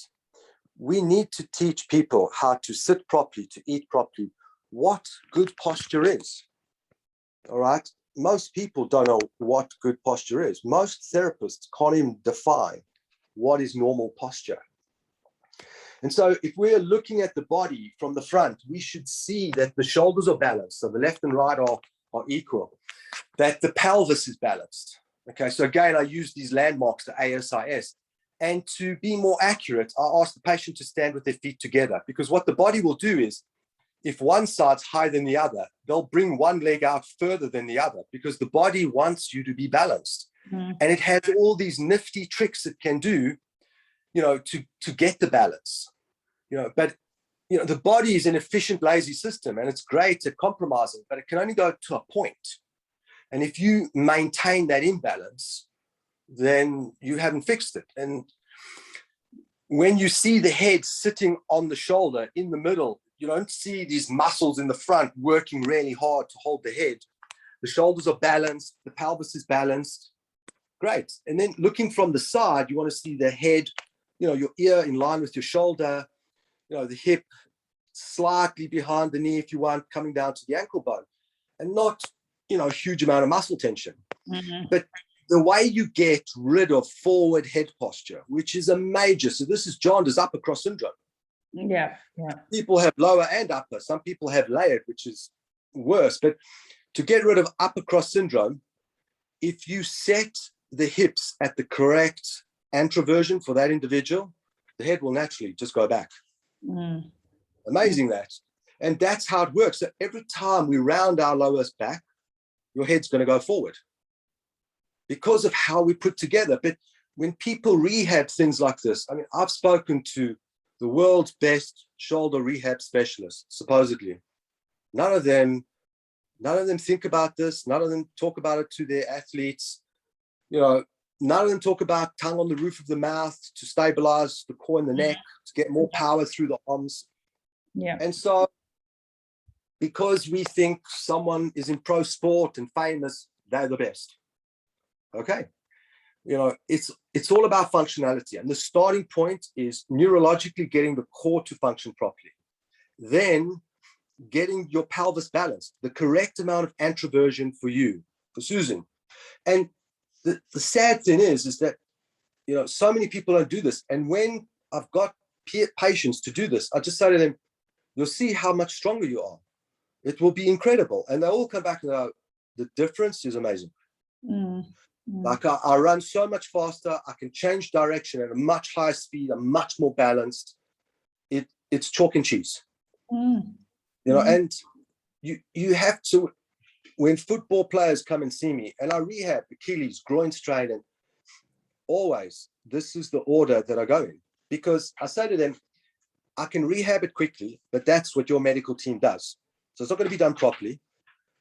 I need to do it properly, and that takes more time. So if you want to do it properly, so that injury never comes back, this is what we need to do. The choice is yours, you know, but I'm not doing it quickly. I don't believe in that. And other people will do it quickly. You'll find thousands of people who'll do it for you. But you've got to start there. This is where we need to start. And because of how we put together those bags in bags, if we don't have the correct amount of tension at the bag at the back, the bag at the front can't work properly. You know, so every time we, you know, round our lower back, the bag at the front holding the abdominal muscles doesn't work properly. And the abdominal muscles are probably one of the most complex. So most people talk about the muscles of the feet. And for me, I'm a foot person. I love the way the foot works, and it's phenomenally interesting to me. And my biomechanics is lower limb. I love the way the foot works. But the abdominals are, from an engineering perspective, nothing short of simply amazing. So we all have an 8-pack. It's not a 6-pack. We all have an 8-pack. And if you get lean enough, you will see the 2 blocks below the belly button. We have something called the transverse abdominis, internal and external obliques. And those layers make up the abdomen in the front. And everyone's after the 8-pack, or what they call the 6-pack. And that's really eating. If you want to see it, you've got to eat properly. It's not exercising it. But if you want it to function properly, that's very different. And all those muscles, when you look at it, and I only learned this from looking at slides. You know, I went back, my dad sent me some slides to look at the family, and my older sister was hanging on the jungle gym upside down. And there was a very peculiar, you know, effect that it had on her abdomen. And I thought, how, you know, why is that? And I started doing that and testing people, and everyone's doing that. And so you have, you know, this like diamond shape at the back that's lower, and a diamond kind of shape at the front. But not just that, there's something called the arcuate line of the abdomen. And surgeons know this. And the arcuate line is an extremely important point. It's where everything swaps over. So our transverse abdominis, above that, it's deep. All right. And this is why it's easy to see the 6-pack before you see the 8-pack. Below it, your transverse abdominis is superficial. Your internal, external obliques, so everything swaps over at that. And so when you have the correct anteroversion of your hips, this disassociation between the upper and the lower body works properly. That's what movement's about. So if you talk to a musician and you say, well, you disassociate your left arm to your right arm when you're playing the piano, and your right leg, you know, it's doing something different on the pedals. And they go, yeah. And I go, well, that's how we walk. Actually, it's not just disassociation. Our lower body is rotating in the opposite direction to our upper body. There's just a really short phase in the movement where they are aligned in the same plane. But other than that, they're moving in opposite directions. And again, this twisting movement is what makes them strong. It makes, you know, it makes us strong. And if we're not strong round the abdomen, as opposed to transmitting the energy up into the arms, we absorb it. And if we absorb energy, you know, the lower back's not going to like that. And eventually it's going to say, hey, this is, You need to deal with it. It becomes a cycle, doesn't it? Yeah, and so when you see how anatomically we all put together like that, and some things we're different. Some people, we all have different color eyes, but we all have two eyes. We all have this arcuate line. We all are introverted unless there's malformation at birth. Everyone has their balance.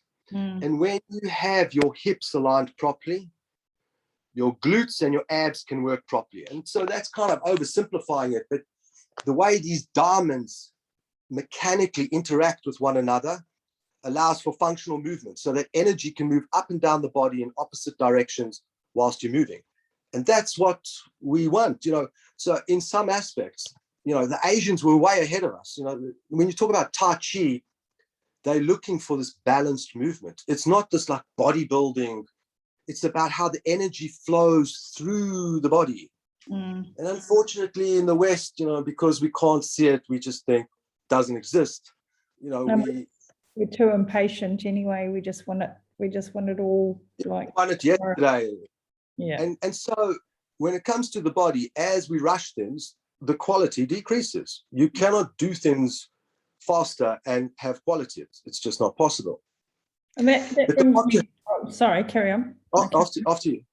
Oh, I was just going to ask you another question. So if you want to finish your thought. So if you think, well, why is he only saying, getting neurologically the core to work and your hips aligned? Could it just, is it just that? When you get that aligned, everything else for the balance works the way it's designed to work.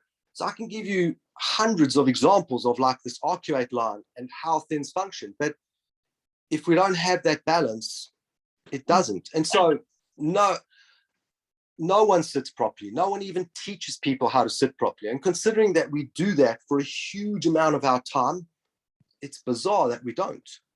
That's a big problem, isn't it?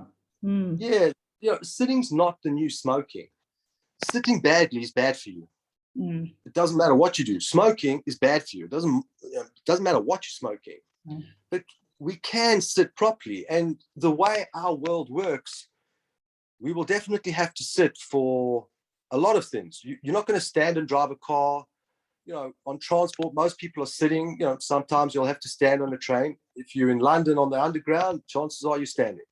But sitting is a normal function. It's not a bad thing. Why would you call it bad? And then, people get across with me when I say, well, you should exercise, but you should have the body balanced so that you're not wearing it out. So it's not just about go run. We do need cardiovascular exercise. Of course we do. And so, the big thing with COVID, how exercise, stows away or is good for depression or anxiety, things like that. Well, it is. So what are we going to do? Get everyone to exercise and then have a society with osteoporosis and, joints that are degenerate. Full of injuries. Yeah. And so that was my question was going to be about people who do exercise. And I just wondered what your thoughts were about recovering and exercising when you're fatigued, like going out day after day, running or lifting those heavy weights and not recovering. This is a big problem. And I always say you have to always train smart. You cannot always train hard. It is not possible.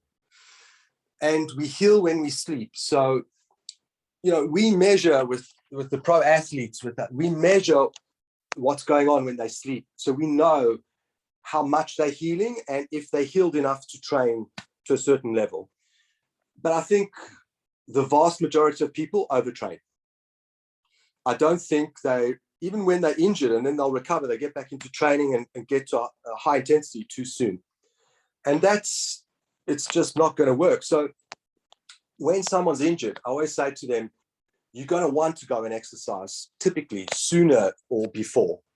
And so it's better to take it rather slowly than rush it and rehab it properly, as opposed to rushing back into it. And then now you're getting, sick, you've got a cold. And, so what people don't realize, exercise is a form of stress on the body. Okay. Now, That's not a bad thing. That's why we get stronger. If you over-exercise and you push it so hard, so there's a lot of female athletes who have amenorrhea, they don't get their period. The body is so stressed that it will not let them conceive.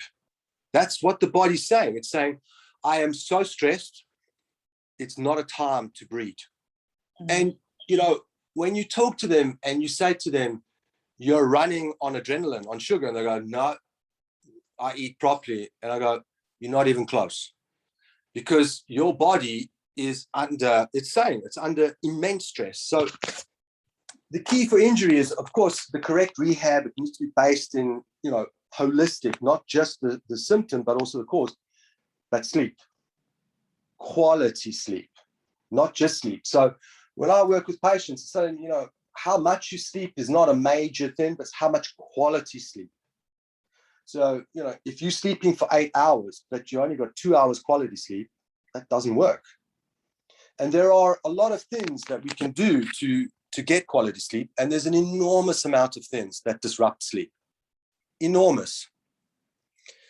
You know, the false lights are like LEDs, TV screens, phones. You know, we shouldn't be sitting at night, you know, in a bedroom with the lights off, looking at a screen like this. It really disrupts the circadian rhythm, the whole healing process, you know. And if you don't heal, you're not going to heal. You're just going to be under stress. And so I think for pro athletes, there's a huge pressure to get back onto the field way too quickly.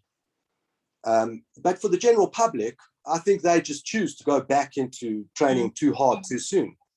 And so if you're not sure, I think being conservative and taking longer to get there is always better, because you've got to look at it as a long game. You know, you don't want to go, oh, I just want to function for the next year. You're going to want to function for the next couple of decades. You know, it depends how old you are. And so take your time. I would always say to people, you could basically use just a basic heart rate monitor. In order to use this correctly, you first got to work out what your heart rate is. So if you're sitting, so when you measure it, you always want to be in the same position. Or if you're lying down, and what is your resting heart rate? And if you are 10 beats above your resting heart rate, you're way overtrained. You can't go training. You could do stretching. That's not a problem. But you could go out for a walk. Not a problem. But going for a run, that's just going to stress the body more. And that's not helpful. So whilst you satisfied your ego, you're crushing your physiology. And a lot of people fall into, so generally people tend to overtrain, and some people hate exercising, you know, but we have to educate people about balance. I mean, why would they know about it? If I'm going to an artist, why would she understand balance and overtraining, undertraining? She didn't learn that. She understands art and how to paint. Okay, I can learn that from her. But so it's us who need to teach that. So it's first mind, recovery, food, then exercise. This is the order, the order of importance for the totem pole. It's recovery, food, and food is pretty high up because you do need food for recovery, but you do need rest for recovery. So, you know, they're very high up, you can say, together, but exercise is not even close to them in terms of importance. If you don't have the right recovery and food, it's a problem. And if you're a pro athlete, you really want to recover properly. And what about, you know, it's interesting talking about food, because what about, you know, sort of eat less, exercise more kind of attitude, you know, because we have that for weight loss. Government advice to obese people. So the way I see obesity is those people are malnourished. They're hooked on sugar.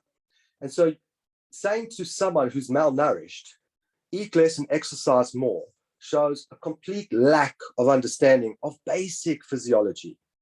That is the last thing someone who's malnourished needs. I mean, during USA for Africa, we didn't tell these little black kids, go and exercise and eat less. No one said that. You know, you've got to get the nutrition sorted out before you start doing the exercise. So yes, you know, going for a walk, that's okay. But if you want to improve cardiovascular fitness, and you've got to stress the system. If you're not eating properly, or you're eating less and asking the body for more, this is unsustainable. It's like spending more than you earn. At some point, you've got to pay that credit back. That can't be long term. Now, so the body will do that, under stressful conditions, but at some point, it's going to break down. You're not going to be healthy. And I think for me, this is what COVID has shown. People complain. I think we're a lot less healthy than what we think we are.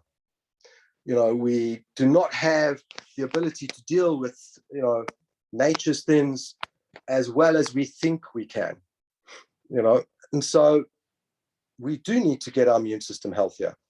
And exercise is part of that, but nutrition is more important than exercise. For me, if I have to choose or advise between exercise and nutrition, nutrition, hands down. It's not even a question, because you will succeed with nutrition and eventually get back into exercise. But if you, and this is a problem, some people will go, well, I ate badly on the weekend, so I'm going for a run. And I say, that's bizarre, because if you think of what you're doing to the body, so you ate badly, I say chocolate. So you're getting the body to run on sugar. And then if you go for a run, you're just making the body much more efficient at running on sugar. But the body can only do what you teach it. And it's not, and it's got no nutrients. It's got no nutrients to. Absolutely. So how do you want to heal and improve? And that's why I say to people, well, what is your goal? What do you want to achieve? And, a lot of, the general population will say, I want to lose weight. No. I'm sorry, you've got to be specific, because if you want to lose weight, let's just cut a leg off. You weigh less now. So when you say lose weight, what does that mean? You can't just say, I want to lose weight. You want to lose fat? Okay. You want to lose fat off the belly? Even better. That's food. That's not exercise. Once you're eating properly and you teach your body to burn fat, if you then go exercise, it becomes efficient at burning fat.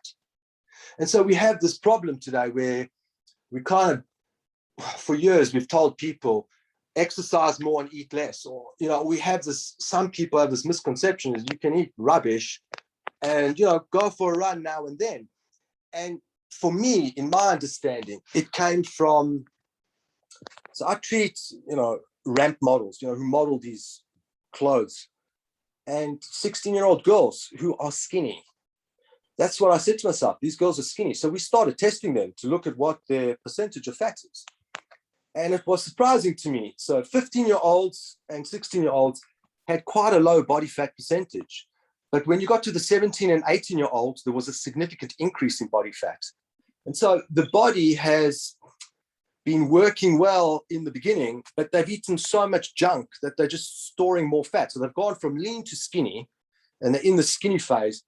They get to 20, you're not doing ramp modeling at 20 anymore. You can't, because they eat crap and they're just too big. So they might go like for photography modeling. But if you are eating well and you've eaten well 2 years either side of puberty, it's okay if it's your birthday and you're having some cake, and, this is normal. It's not you should never, ever, and sometimes there is a celebration, but there's a difference between living on. But as we run and put more and more sugar into the system, the body will be very good and efficient at going from running on fat to running on sugar. Going the other way, it takes more time to get the body back onto the fat. But this is absolute key. And this is the biggest. So I know that the South African rugby team who won the World Cup it was all about huge carbs. And that for me that's not the true strength of athletes. You can get people running on fat, an athlete, but you've got to start that long before their main competition. You can't start that just before competition.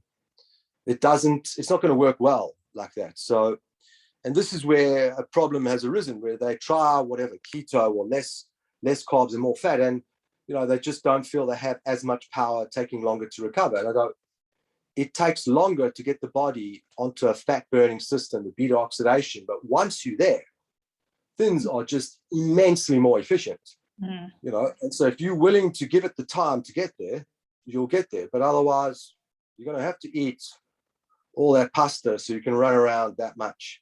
A lot of our All Blacks are really low carb or carnivore, you know. And so they've been, I think for me, as a team, the All Blacks are the best because their ability to adapt their game relative and the force, the energy levels they have for the full duration of the game. Whilst they didn't win the World Cup, okay, fine, they lost to England. And, you know, this is how it goes. But if you look back over the last 200 games, the All Blacks have the best record. They've been amazing, haven't they? So you've got to, as a sports team, which is sad because it's not really acknowledged. First of all, New Zealand doesn't have this huge population to choose lots of people from to play rugby. And so they have quite a small population, relatively speaking. And that in itself is quite impressive. And then to produce a team that for so long has performed at such a high level and has been so good, I don't think the true credit has been given to the achievement of a team like that, where we look at something like the World Cup every 4 years and go, well, they didn't win it. And, you know, but if you look back over the last 200 games, you'll be astonished and just go, this is record. Yeah. And so for me, that's sport. Look, a World Cup is about playing and peaking at the right time. So there's a tournament on. It's not, you know, this match, that match. You've got to look at it over the duration of. And honestly, I think South Africa beat England because England came into that game really arrogant. They absolutely believed without any doubt in their mind that they will destroy South Africa. And the South Africans used that to their advantage because they beat the All Blacks and they thought, well, we can definitely beat South Africa. It's us, yeah. And when South Africa did things and shocked them, it's almost like they, you know, the deer in the headlight, and South Africa took advantage of that. And so, okay, South Africa won. Tactically, they played a better game. Physically, you know, the All Blacks are, I think, definitely way ahead of all the teams for a long time. And so nutrition is a huge part. It really is. It's absolutely a huge part. But you can't get an athlete to start, you know, eating fat and going to competition tomorrow. It's not going to work. And what, you know, here in England, what they did with the Olympic athletes for 2012, they would give them these like drinks, you know, and you can't do that when the Olympics have started. You need to do that a year before. Yeah. You know, it's the timing's wrong. So a lot of people will go, it doesn't work. When we eat properly, and that's definitely not high carb, it's astonishing at the endurance and the strength and recovery we have.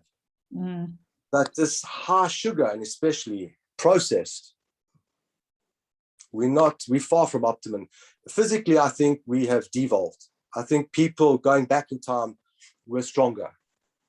You know, we have devolved, not evolved. Technology has evolved. You know, the car can go faster today than yesterday, and it's safer. But are we judging that how fast the car goes means how good it is? You know, like, how do we judge, you know, what is progress?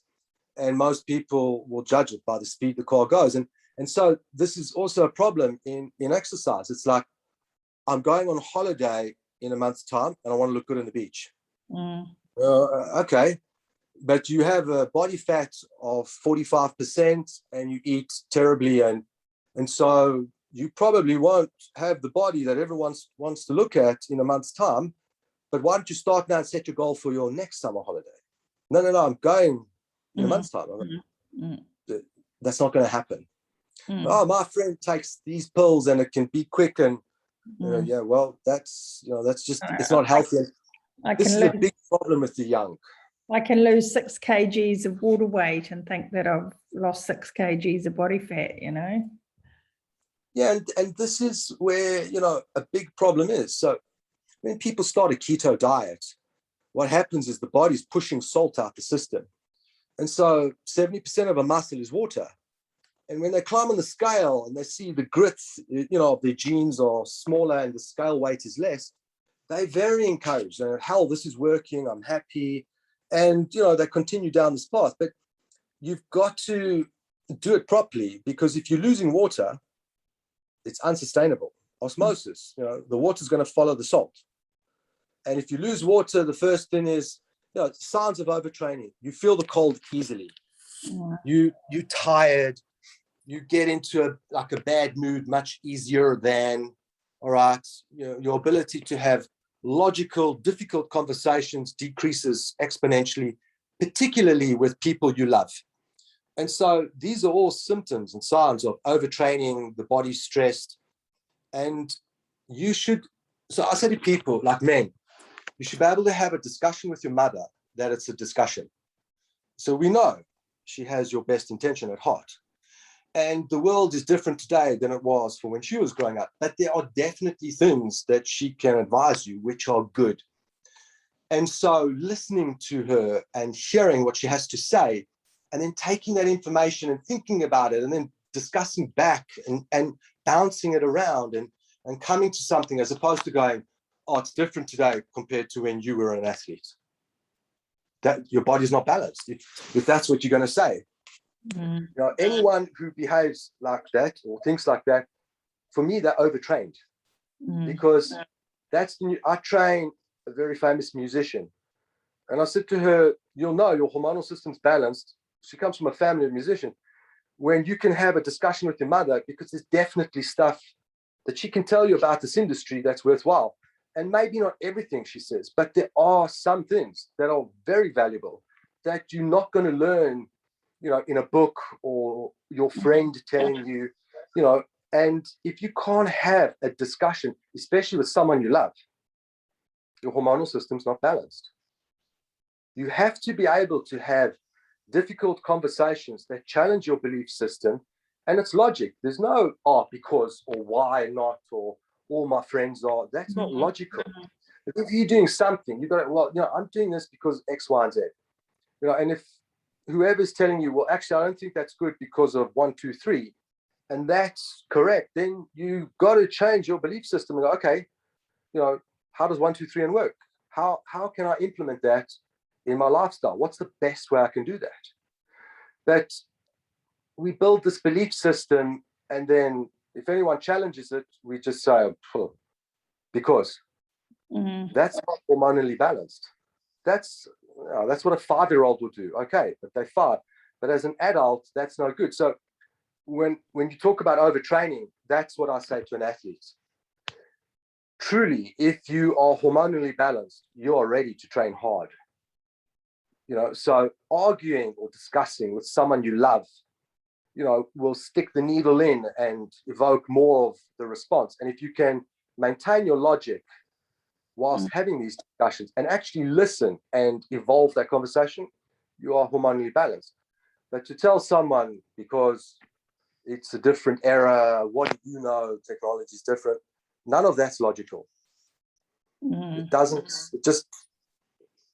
we don't have a balanced hormonal system. And so when you don't have a balanced hormonal system, you don't want to have logical discussion. You can't challenge someone's belief system when their hormonal system's imbalanced, because they're just going to see it as a threat, especially if you want to help them and improve. And so it's unfortunate because we judge a lot. So if you look at obese people, governments call it their fault. They overeat. They should eat less and exercise more. First of all, that is complete wrong advice. And how do I know that? Because that's what they've said from the beginning. Has it worked? No. And as opposed to going, okay, why are they eating so much of that kind of food? What's happening that causes that to happen? And addressing. So a lot of them are addicted to what they're eating. That's the food we're selling. And we're going, hey, it's okay, eat this, blah, blah, blah. And so once you resolve that and you get more balance into the hormonal system, now you can have a discussion. But to blame them and say, you have no willpower, you're lazy, that just shows a complete lack of basic physiology. It's, you could take anyone and put them in that situation. It's just feed them like that. When I work with patients and it comes to food, and the single biggest thing is they talk about volume. And I say, do you have a dog? And they go, yes. I said, order raw food, feed them organ meat. And your dog will eat so much less, and they're not ever going to come to the table begging for food. They will be satisfied. And a dog only needs to eat once a day. Feed them that dry food rubbish. You can feed them as much as you want. They'll always be hungry. They'll make a horrible smell because that's not what they should be eating. All right. So what are we going to do? Blame the dog. The dog has no willpower because I'm giving the dog something that it shouldn't be eating. You know, we have this belief system because, you know, the saying, the trick the devil pulls, the best trick is getting to convince people he never existed. Well, we lie to ourselves. We lie to ourselves to justify things, you know, and when you start lying, and after a certain amount of time, we will believe that. That's literally how cognitive dissonance works.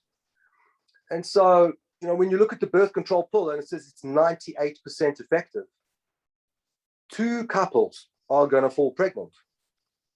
It's only 98% effective. Like someone has to be those 2 couples. Yeah. You know, like someone has to win the lottery, I guess. Yeah. But, you know, we don't want to believe it because it's like, oh, I'm not going to fall pregnant because my friend's taking it. Everyone's doing it. It's easy to lie to yourself. Oh, well, everyone's doing it. And I don't know, maybe that's me. I love reading instruction manuals. I've always. And when I buy a car, before I even get the car, I download it online. And my wife was laughing at me because I said to her, you know, our car has this hook in the boot and you can hook like a bag of groceries there so it doesn't fly around the boot. And her answer amazed me. She said, well, no one's like you who reads the instruction manual. She said, but what's sad about that is they had to, at the car company, think about that and hardly anyone uses it. And it's like just such a waste. Well, you know, you should read the instruction manual. That's my answer, because that's where you're going to get the answer. Like, yes, they did take time and, you know, they thought about it. And she didn't say to me, you know, I'm going to read the instruction manual, which I thought would be the logical answer. And she's not a stupid woman, but we will easily lie to ourselves to justify it. And when it becomes very serious things, it's worse. So like when you do the research with young people for taking, you know, recreational drugs as well as steroids, and you ask them, well, why? It's like, well, everyone's doing it. And it's like, but you know, it's not safe. It's unhealthy. It's illegal. It's bad for you. And it's like, oh, you know, some people will get caught. Some people will have a medical problem. And I go, but do you not think you will? You know, like, no, you know, everyone does it. And so I have a game I play, and I do this with my daughters. It's called logic. And I say to them, that answer is not logical. You know, because if you were a father and you had a child and you said to your child this question and the answer is like you giving, you wouldn't accept that because you took it for a nonsense reason and you just lied to yourself to justify the reason. But humans, we're great at this. We don't like, you know, critically reflecting on what we've done and can it be better, and especially, you know, especially when it comes to health, medicine. I mean, look at what's happening legally with Cochrane now, and that's a problem.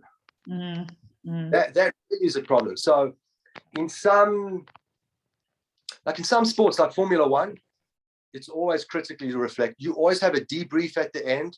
Why did this happen? How do we improve it? What do we need to do for next time? And it's not about insulting people, but it's not about a warm, fuzzy feeling. You're not there to, you know, and the problem, certainly in the UK, it's like, oh, my daughter goes to sports day, they run a race and everyone gets a medal. And I said to my daughter, listen, life doesn't work like that. You know, you grow up and you think every adult is fair and honest, and they're not. They're not all fair and honest. And in order for you to make life work, you've got to acknowledge the problem and focus on the solution, because there are good people out there, but there's also bad people. And what, if you're not good at running, you know, you'll be good at something else. Everyone's good at something. And so if you didn't win at running and you feel bad, but you're always winning at, I don't know, like flute, you can't be good at everything. Nature doesn't work like that. All right. And that's not the goal. Find what you love and work at that, just try your best. And I don't agree with that. I think someone won, and okay, so they won. And, kids are going, what? They're going to grow up and I don't know, everyone's going to get a contract for NASA, or it doesn't work like that. Not everyone who applied to go into the All Blacks team got accepted. Yeah. So yeah. What are we teaching children? And, I guess I just come from an age where things work differently. No, I definitely came from an age where they were differently, and people won and people lost. And when you weren't good at something, you just had to face up to the fact that you weren't so good at it. What can I do to be better? And so my dad said there's 3 things you can do. That he said, you haven't learned how to do it yet, so go and learn. He said, you haven't practiced enough, so go and practice. Or he said, you don't really want to do it anyway, so just stop and forget about it. I've got Dad for president, because we need people with logic. Yeah. My daughter came complaining to me in the holidays when she came back from her summer holiday, because I couldn't go away. I was too busy. And she said, Daddy, I'm the slowest runner at school. I always come last in the class. And I said, okay, so you've acknowledged the problem. What do you want to do? And she said, I want to win. I said, okay, so what do you want to do about that? Like, you want to rub your hands, rub the lantern, genie pops out. She goes, no, Daddy, that's in the movies. I said, exactly.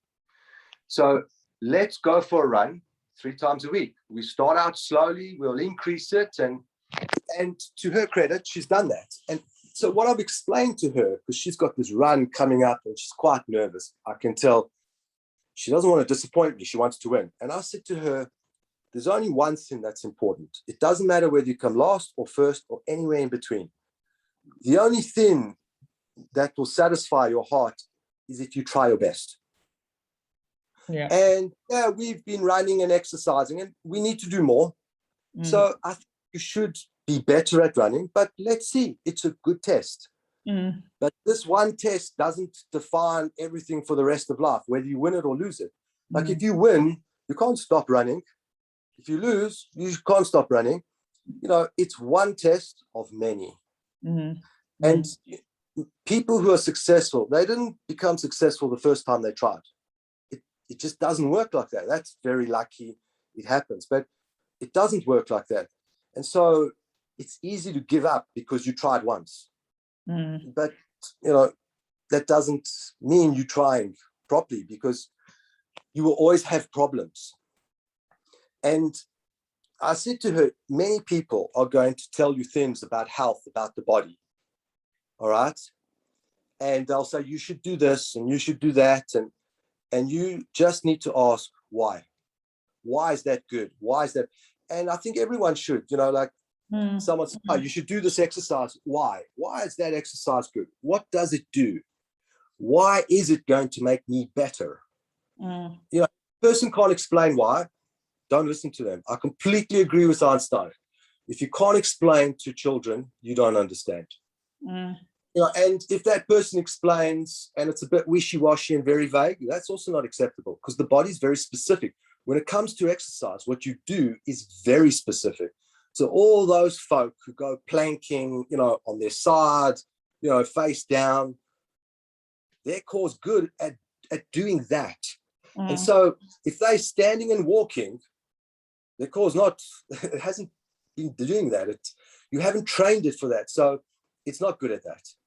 But if you think life is about, being on your forearms and your toes or your side, and okay, so it will work in this condition. And so the body's very, very specific and literal. So if you train endurance, you will be better at endurance. But if you go sprinting, the body's not going to be good at sprinting. You have to be specific. And we know this. We know that you have to integrate muscles for training, not isolate. So bodybuilders isolate. We spoke about the 4 groups. Well, that's true for stretching as well. Surprise, surprise. And so we don't just get stretching wrong where we're not stretching, we're doing an eccentric contraction. we have this bizarre way of looking at it. We have one set of rules for muscles if you're exercising and another set of rules for muscle if you're stretching. It's like you couldn't make this stuff up as you go along. It's like bizarre. And so when I work with ballerinas, these young folk, unfortunately, have major issues with their sacroiliac joints. And that's because they get taught the wrong way to stretch their hamstrings. And I say to them, for the job that you're doing, and if you want to be good at it and not have problems, you need to stretch your inner thigh whilst simultaneously stretching your outer leg, because that's how we put together, you know, and that's not how you stretch your hamstrings. And they agree with me because I trick them. Actually, what dancers learn is when they take their leg and they lift it straight up to 180 degrees, for the first 90 degrees, they're using their quad to lift it up. But after 90 degrees, they're using their hamstring to continue lifting it up. Now, most people don't understand that. And for people who don't understand it, I say, well, put your fingers on the back of your hamstrings and walk up the step. And as you're straightening your left leg for your right leg to go to a higher step, you'll feel your hamstring contracting. You know, your leg is straightening and your hamstring's contracting. Yes, the hamstring can do that. It just depends, you know, what side is anchored and what side is moving. You know, it's not, you know, this only thing you see in bodybuilding, when you bend your knee, your hamstring is contracting. Yeah. And so there's many ways to look at it, but we, like everything, it's become a whole hotbed of misinformation. And so you've got to integrate the stretching, not isolate the stretching. This is really important. But I think you need the will to change. Professionals will not change. Do you think the professionals who treat the All Blacks and how they stretch are going to quit their job or go and relearn? No ways. How are they going to make money? They should go and relearn other things, because you can resolve a lot of back issues. You can get them to run even faster, hit harder, take a hit harder. So when I look at rugby players, and I actually sent the email to the South African coach and I said, this player has this problem because of this, you know, and they're like, how do you do that? How do you, and you can see from posture. But so now what's starting to happen, football clubs, they want to hire me to look at their opponents to see what's their weak spot. Which I suppose is part of the technique, but there's so much we can achieve through exercising properly and stretching properly to get people to walk properly that it's incredible. So when's your book coming out? Are you nearly finished writing it, or? No, I haven't for a while. So I basically sent my wife and daughter on holiday for a month so I could take time to write. And my daughter's just gone back since the second week of school. So I'm just getting things set up, and I'll continue, if not towards the end of this week, next week. But, you know, the book is really what I'm saying. And it talks about, there's a chapter about engineering formulas and principles that you want to relate to the body and how things work. And compression and tension are always perpendicular to one another. Always. This is just how it works. If you think of someone swinging a golf club and the face of the golf club striking the ball, it will compress the golf ball in that plane, but perpendicularly you get tension. All right. And there are certain things we've got to understand in engineering to look at the body and go, okay, that's how it works. You know, I understand why we twist. And so when we exercise, we should be twisting. You know, actually, when we run in a straight line, your hips twisting, your shoulders twisting, your pelvis is rotating. And so you can run in a straight line, but just moving the hip forward and backwards, that's wrong. It's a ball and socket joint. It's all a rotational exercise, isn't it? And that's where the strength comes from. Again, the Asians knew that. So in their martial arts, they would rotate. You know, you rotate a lot when you're hitting a golf ball. You know, that's why you always hit a golf ball further than you'll hit a tennis ball, because you're not rotating as much. The more you rotate, the more power you'll generate. But power without control is nothing. But so we this concept of rotation needs to be brought into exercise. And so there's an exercise I give to athletes called a one-arm row. And the gym folk do this exercise, and I don't do it anything like that. So you have one knee and one hand on the bench, and you're rowing a weight up by the side of your body. But I tell them to start with the palm facing outwards. You row it up, you twist the wrist, and you pull the elbow all the way over to the opposite side, and you'll really feel your lat switch on. And so the lat on the right-hand side comes all the way across and attaches onto the spine on the left-hand side. It is phenomenal for rotation.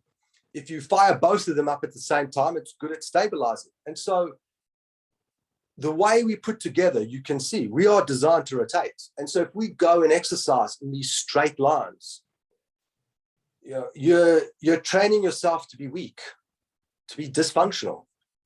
That's not how we designed to move.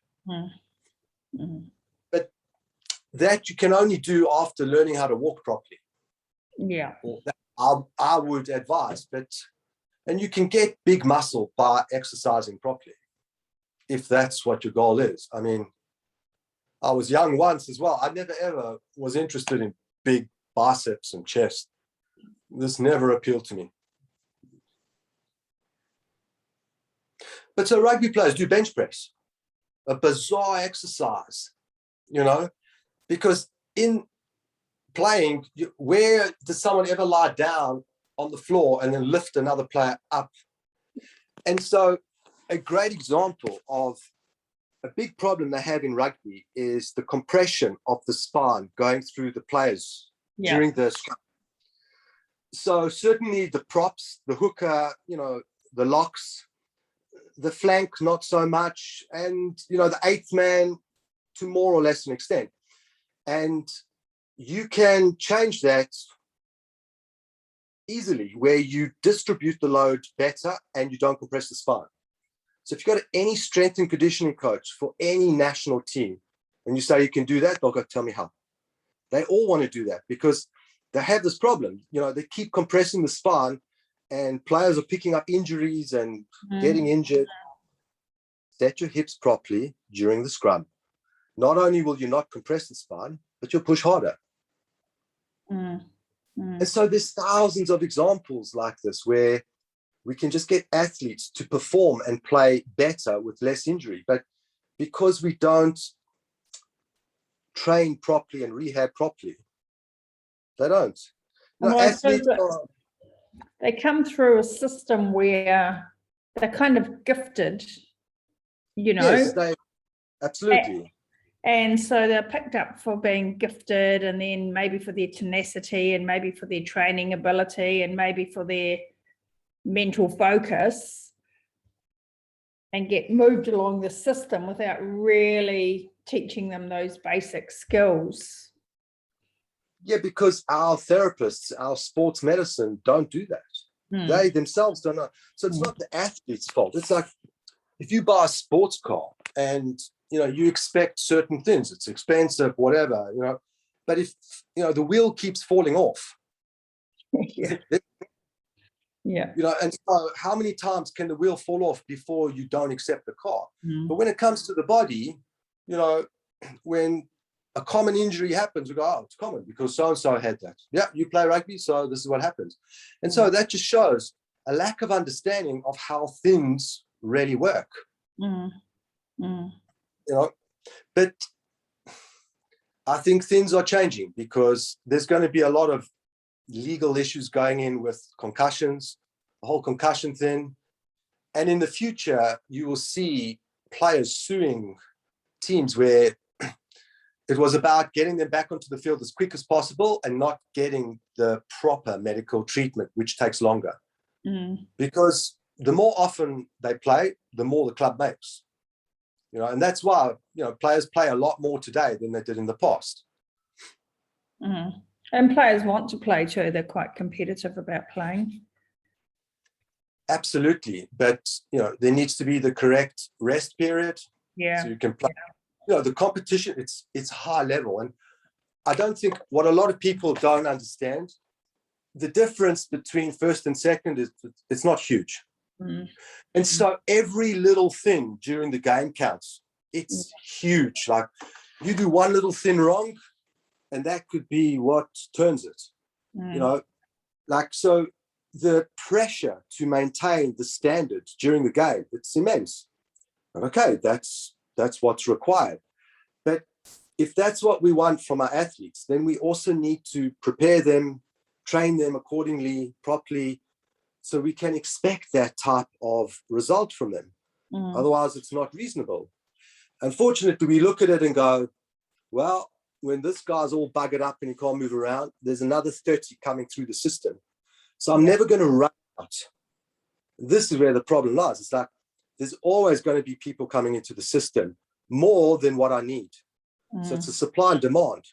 There's no desire at the club level to get it sorted out. But like racehorses, isn't it? There's just, if it breaks down, there's just another one to replace it. Yeah, and how is that ethical? How is that right? You know, and it will only change when the athlete goes, or athletes turn around and go, no, this needs to be done properly. If I keep getting a hamstring strain, you guys are not doing it right. And the same question comes back to, you know, the people we're doing this podcast for, is if you keep getting injured over and over again, and, you know, if your performance is declining, it's not because you're not training hard enough. It's probably because you're training too hard, your nutrition isn't right. And like you said, it's kind of from the top down, isn't it? Absolutely. Mind, nutrition, exercise. Of course, you know, you have to, as an athlete, look at it like that. You can't look the other way. And for athletes, it's really difficult. And in truth, you know, professional sport is no different to prostitution. The club wants them to play as often as possible. You know, the governing body is the police. And, you know, the more often they play, the more money they make. And the owners of the club, the people who really, you know, have the ability to decide on doing things properly, it's bought as an investment. It's bought to make, you know, it's not bought like, okay, so, you know, we will invest in the players properly. Like, they don't do that. That's not why it's bought. You know, most of the Premiership football clubs in the UK don't make money. Most, but let's say the top 5 do. You know, and they just trade players like you go to the shop to buy something, because that's how they see it. They don't see it as, you know, anything else. It's a business where you buy and sell a commodity, an athlete, and you want to win as much silverware as possible. That makes the value go up, and you can sell or whatever. But if they did it properly, you could go to one club and just do it properly, and they'll win everything. But like because that's how badly they do it. That's how badly the other teams do it. And to give you an example of nepotism, and I actually have this. So I challenged someone at a Premiership football club, and I said, this is my fee. I guarantee you'll win the Premiership. And his answer was, no, why would I hire you? I don't know you. And I said, great. You go find someone who's going to give you a guarantee that you know that you'll win. Because I said, you don't win it, you don't pay me. I said, you only have upside. You have no downside. But your answer is, you don't know me. And that just shows you the nepotism in pro sport. And it's not about doing it properly. Because if you did it properly for one club, you could make, it's done so badly, you could make such a huge difference. You know. Interesting. Yeah. Yeah. Oh, hey, well, we've been talking for about 2.5 hours, I think. Right. It's easy to talk to you. I could keep talking for ages, but I probably should let you go and get on with your day, and I should go and... It's easy to talk. I'll send you an email of the that would neural be fantastic. to people to get the course switched on, because I think that's really important. And you don't need to buy any equipment or anything. You can just practice that. You need 1 minute. Yeah, that would be fantastic. Yeah, and so anyone, especially who's got micturition, before they do any, you should do that exercise, and you will definitely find an improvement, if not resolution. Well, And so, I'll work on it myself. well, we should all do it because that's how it should function. Mm. That's normal. That's how it's designed to work. Mm. Well, thank you very much for your time. Absolutely.